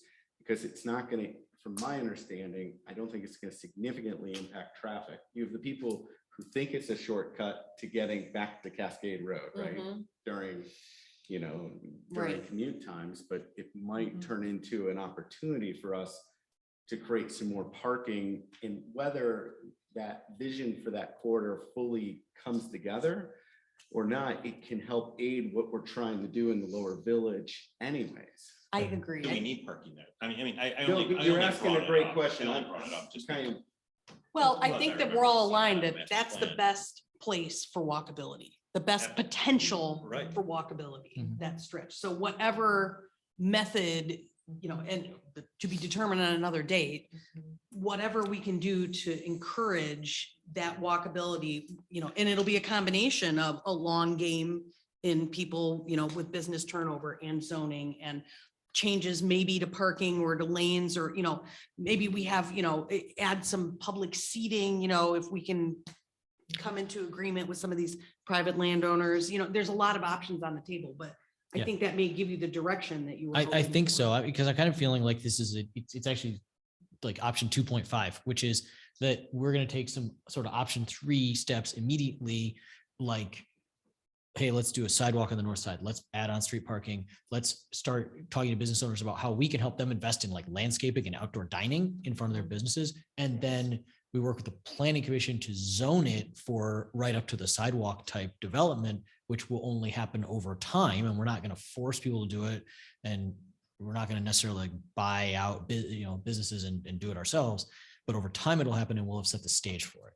There's Great. an interesting precedent just quickly, Walker is actually doing, where they're saying like, you have 2 options when you come in. You can either tear down your building and bring it to the sidewalk, or you can upgrade your parking lot with a nice walkway, landscaping, outdoor dining. It's an either or thing. And so it's like, Interesting.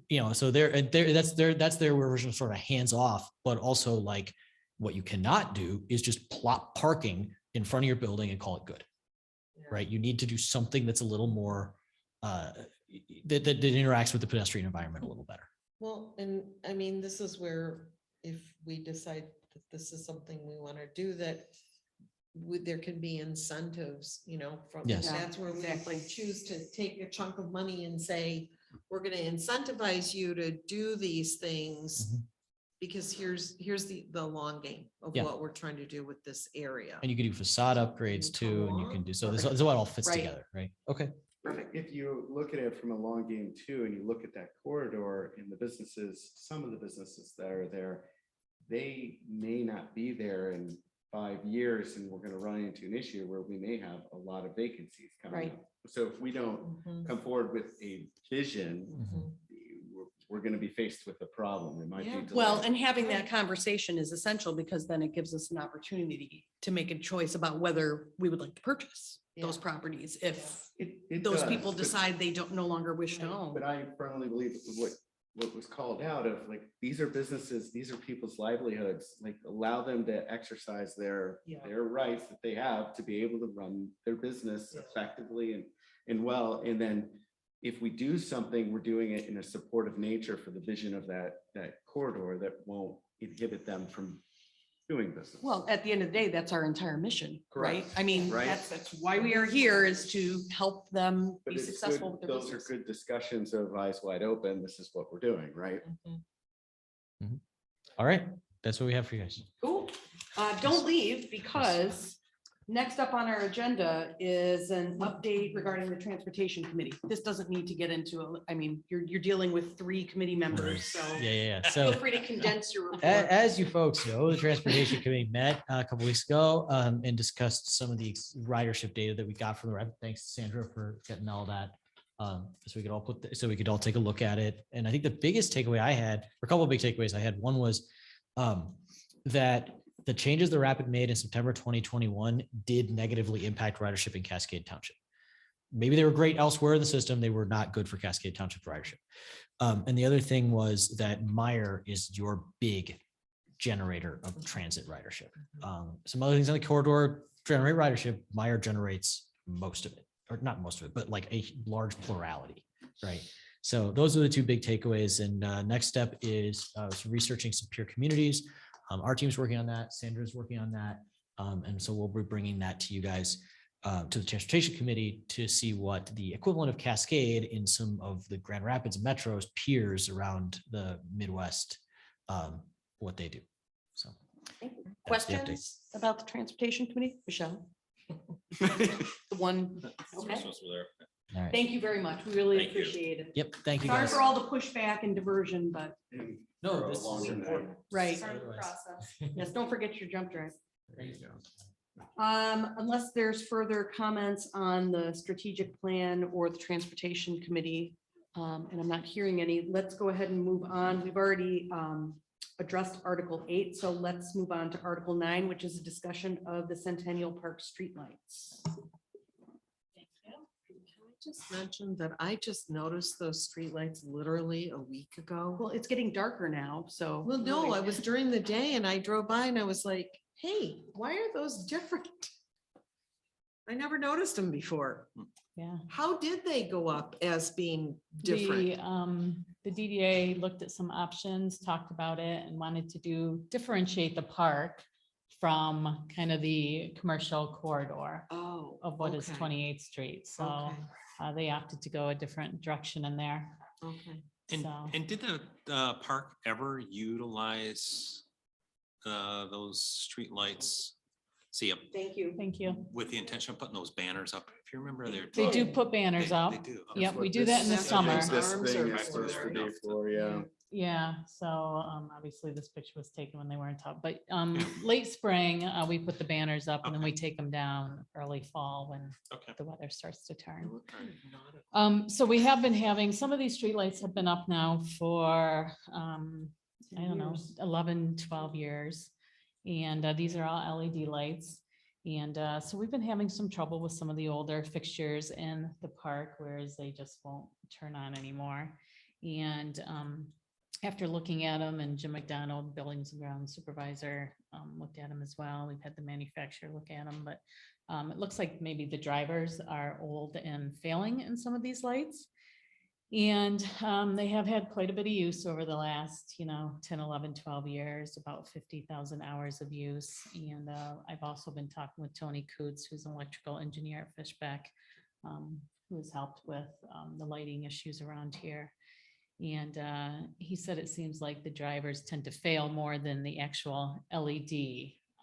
Those tend to go first, if you will, rather than the light component. So obviously, it's been recommended that we replace the fixture and the arm on these poles. And the approximate cost per pole is just shy of about $5,700. So just looking for some direction, if this is something that we want to add in the budget for 2023. I do get comments from many of the businesses in the park that say, hey, these lights aren't working. Is there something we can do about it? So To me, it's a no-brainer that we need lights. I mean, I have some hesitation about moving forward with replacing parts of it without knowing what exactly is causing the problem, as opposed to replacing more of the. it would be the entire fixture. So is it going to then match? So that, yeah. Yeah. So it would Okay. be So the you're just whole talking head part, just- if you The will. head, The okay. fixture part. So The the head pole, and the pole would remain, Okay, but the okay. arm and the fixture would. and they're fairly confident that, I mean, not to sound stupid, but I don't know how these things work, but they're fairly confident that the failure is coming from that part of From that. the fixture driver, as driver, opposed That's in to. the head. anything okay. else, right? Yeah, And not that you know this, but is the driver close to like a ballast? I You know what- believe so. Ballasts are replaceable. That's Right, what which that- we replace a lot in the old Lumec lights. But I don't know all And the, that's, yeah, well, and I understand. So they've been there for 10 years and as, I guess these lighting companies are trying to get everybody to switch over to LED, you think that, okay, latest technology, this stuff's gonna last longer. So Right. it's just Yeah. kind of frustrating at $5,700. Well, the LED It is is. lasting. It's just the rest of it It's the that's. other part Right, that Makes right, it it's just work the that driver it that's- seems to be failing. And so we have 30 poles. So there's approximately 30 pools. so- $170,000. So it'd be, yeah. And there may be some that are coming on slowly that we'll have to look at replacing too. I would call it maybe $200,000 project. Well, but- I'm in favor of So- including this in our budget, but I want to be darn sure that we're Mm. fixing a problem that's gonna, and then Mm. our fix will have some longevity to it, so that we're not Right. just doing this every Is there decade. a certain, this sounds, I just don't know what I don't know, but like, if I'm picking out a dishwasher for my house, there's certain brands I stay away from. And there's certain brands that I gravitate towards. Does lighting work that way? So I did have Tony do a little investigation into some options that looked very similar, but maybe weren't, identical to this.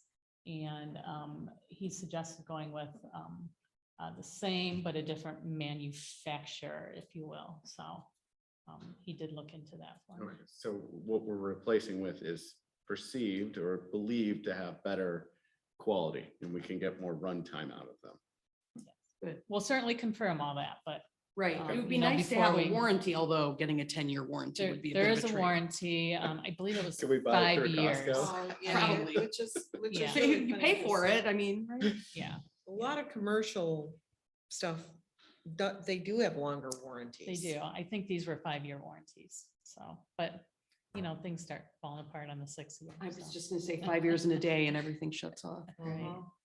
Well, we can Planned certainly put it in the obsolescence. budget Or the for lawyers. 2023 if you'd like. And go from Agreed. there. Do you need a vote on that, or are you? Oh, we don't have Well, a we can't, we quorum, don't have a so- quorum, so I would You're just say, giving me some direction. I think it behooves us to estimate a little higher than the 170, just in case. Yes, I So- agree. Absolutely. agree. So with that said too, and I know that we've replaced some light fixtures even on 28th Street. So just Centennial is on a yearly basis within the budget. It's you could say $20,000 every year we need to budget out for replacement 10 years out. Right. Do we know where we're at with the lights on 28th Street in the sense of, or? The ones that we just swapped out or Well, so there's a mixture, is it? we or do not? have a mixture. So we just converted more than the a buck. non-LEDs to the LEDs. Right. So hopefully those are set for a while. Going down 28th Street, those are LED lights, which, I work with Jim and, we try to keep those maintained. We have different lights. We have shoebox style fixtures west of the interchange, which we really haven't had, very little problems with those other than if a car, schmucks one every now and again, but Centennial Park, these fixtures. The new lights we just put in on the new sidewalk on Cascade Road between 28th Street and the Cascade Hospital for Animals are actually a different light than what we have along 28th Street. So these are Lumec lights out here. Those lights down there, we tried to find something that was comparable, very similar. So those are AAL lights. And I think over time, because these Lumec lights are very expensive to replace, and we're finding that they're starting to change some of the poles and so they don't look the same necessarily. So I think we will start slowly, when we have an issue, we will replace it with the new AAL pole and fixture. Does that make sense? I know that was a lot. I think just having something that's just So- more versatile. Yes, It would probably be very important for us for the Yeah. not the longevity, but that we're not replacing an entire pole. Right. And Mhm. again, I can go around a corner and I couldn't, unless that pole is just so wackadoodle, I Right. wouldn't know that it didn't have this little spindle on it than the one around the corner did. So, Yes. Someone will notice. that's all right. Someone You always know, does. and then personally, it's just too bad. I don't know. Go in the minutes. Yeah. I'm kidding. But I think to your point, I think we should be accruing funds because this is just an Just from a ongoing budget thing. standpoint. This it is, I just- mean, these are maintenance issues, right? Right, That we yeah. have to budget for every year, whether it's the streetlights, the sidewalk, maybe some trees, some trimming Plants. of trees. But yeah, really, these are just maintenance issues that we But need if we to. made like a huge investment, like with lighting on year X, we know roughly in about Right. 7-10 years, we have another big one coming. Yeah, yeah, As opposed to being exactly. like, oh my gosh, we gotta replace Right, them. we are not functioning under the problem of not having the money to cover it. Yeah. However, it's a good thing, but you're right, anticipating that this is gonna be a, Yeah. a 10-year. Well, but it also Always. shows allocation of DDA funds. Right, yes. Great. Because how long has the DDA been together? 1994, Well, I'm glad you Was asked because the- we have our informational meeting We after do. this. we do, yeah. Yes. Because I thought this would be a shorter meeting. Yet you were wrong.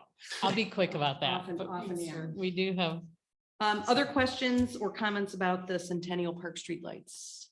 Do you have other information you need from us on that, or are you? you're nope, I'm to go? good. Okay, Thank you. moving on. We've discussed the pedestrian bridge in Article 10, so Article 11, update on 2023 DDA budget. So Ben was here at the September meeting. Again, we just need to start budgeting for those capital improvements to show how budgets or projects will be funded. In your packet, I believe, or not in the packet specifically, in the email that I sent you, I believe I attached the CIP form. So if you have any projects that you'd like to include in the budget, certainly fill that out and we can talk about that at the November meeting. If there's anything that's not in the budget for 2022 that you would like to see in the 2023 budget, we can talk about that as well. So I guess the only caveat, just remember that the projects have to be included in the TIF plan in order to be considered. And I did include in the packet, I went through and provided a status update, project status update. If you have any questions, let me know on that, but hopefully that'll be helpful. Thank you.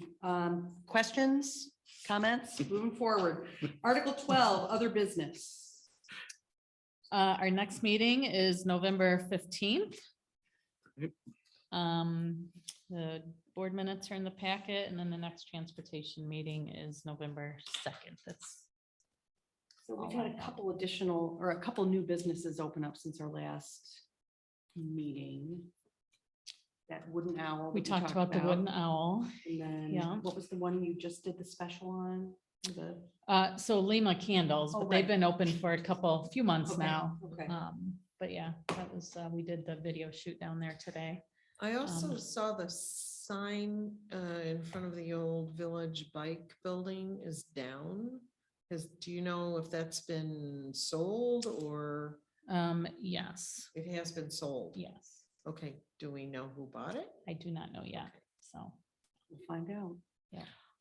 It strikes me that we may not be able to do our informational meeting if we don't have a quorum. We don't need a quorum for informational meetings. Good to know. Yes. All right then.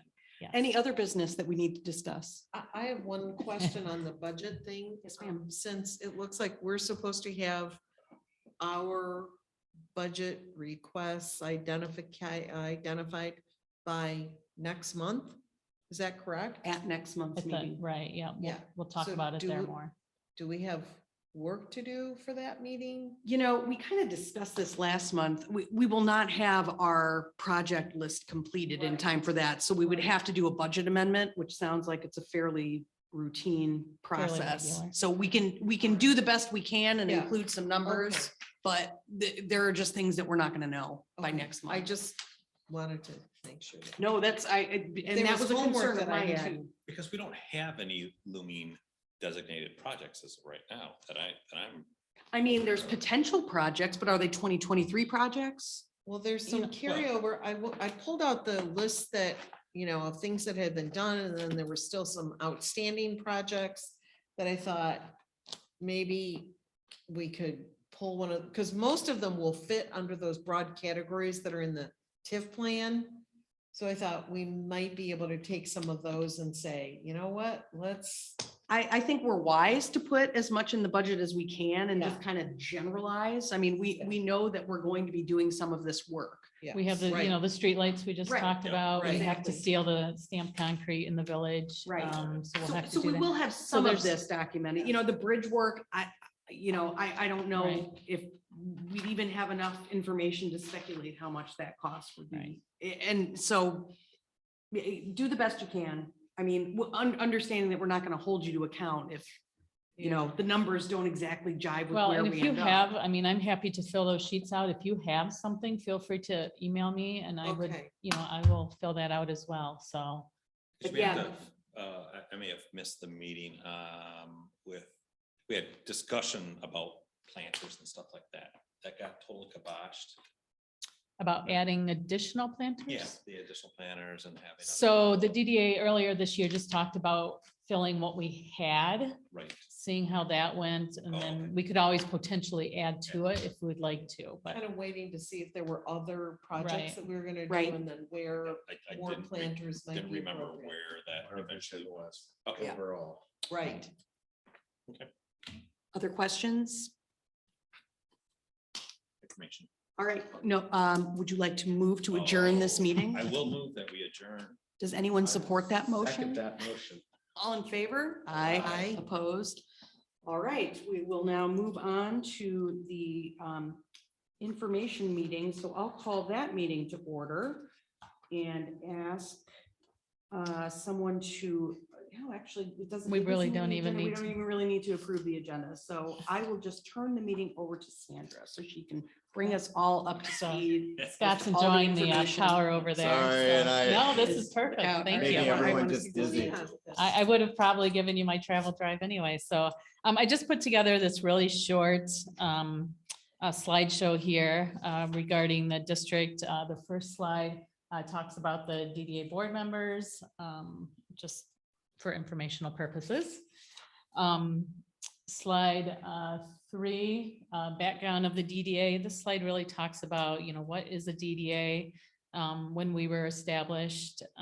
So we were, the initial district, if you will, was established in 1983. And that was the village area and then 28th Street down to Craft. In 2003, we expanded and we picked up Craft to Patterson. And then in 2004, the Centennial Business Park was added to the DDA as well. Obviously, the point of the district is to halt property value deterioration, increase property taxes, you know, promote economic growth, et cetera. So I did put a picture of our boundaries in the packet for you. And then we just move on to a summary of some community events and projects. So the DDA this year has participated in the Township Strategic Plan. I did include a link to that plan in the slideshow. Transportation Committee, we've been working with McKenna to review and research any transportation options that may be available to the businesses. And then, of course, the DDA strategic plan, which McKenna is assisting us with as well. Everybody likes pictures, so I've included a lot of pictures in the slideshow. So we've got pictures of the dedication of the Virgil Nishimura Westdale Memorial Park. That happened in September. Just a picture of the landscape planter. And so we had some summer plants in there. These are the fall plants, and we will have some winter plants soon as winter approaches. So did a couple ribbon cuttings. I think we'll have a few more this fall yet. I will certainly let you know when those are scheduled, but these are just a couple pictures of Fifth Third Bank, who did some redevelopment of their building, and then of course the Tommy's car wash. Business video spotlights, we continue to add to this list, but Been these very busy. are, yeah, this has been really fun. So we've been doing those, and today we just did Lima candles. So that was a fun shoot. So So which one's the most viewed? I know I lost. Oh. I How is know, that possible? it is. I'll have to I'm go back and heartbroken. look. I know Sugar Mamas is very highly viewed, Yeah. and actually JRK Studios had a lot of looks as That's well, awesome. but they're all very popular, so. You're popular for us. You they- are. they- It's okay. They're I'll all very. lick my wounds later. A couple events that happen in the district, tree lighting ceremony. This is from last year. Obviously, we haven't done that this year. So that will be held this year, November 27, I believe. So the tree lighting ceremony down at the now Westdale Park. Cascade Metro Cruise warm up, which happens in August. Cascade Heritage Festival, which we held in September down in the village area. So Great. it's kind of a quick wrap up of some items that have happened this year. Thank you so much. Thanks. This is Do awesome. we have any visitors or others wishing to speak? No, we do not. Do you have any comments, questions? Are you sure? Okay. Then that brings us to Article 5, which is adjournment. Would anyone like to move to adjourn this informational meeting? So moved. I second it. All in favor? Aye. Opposed? Thanks very much. This might be one of the longest meetings we've ever had.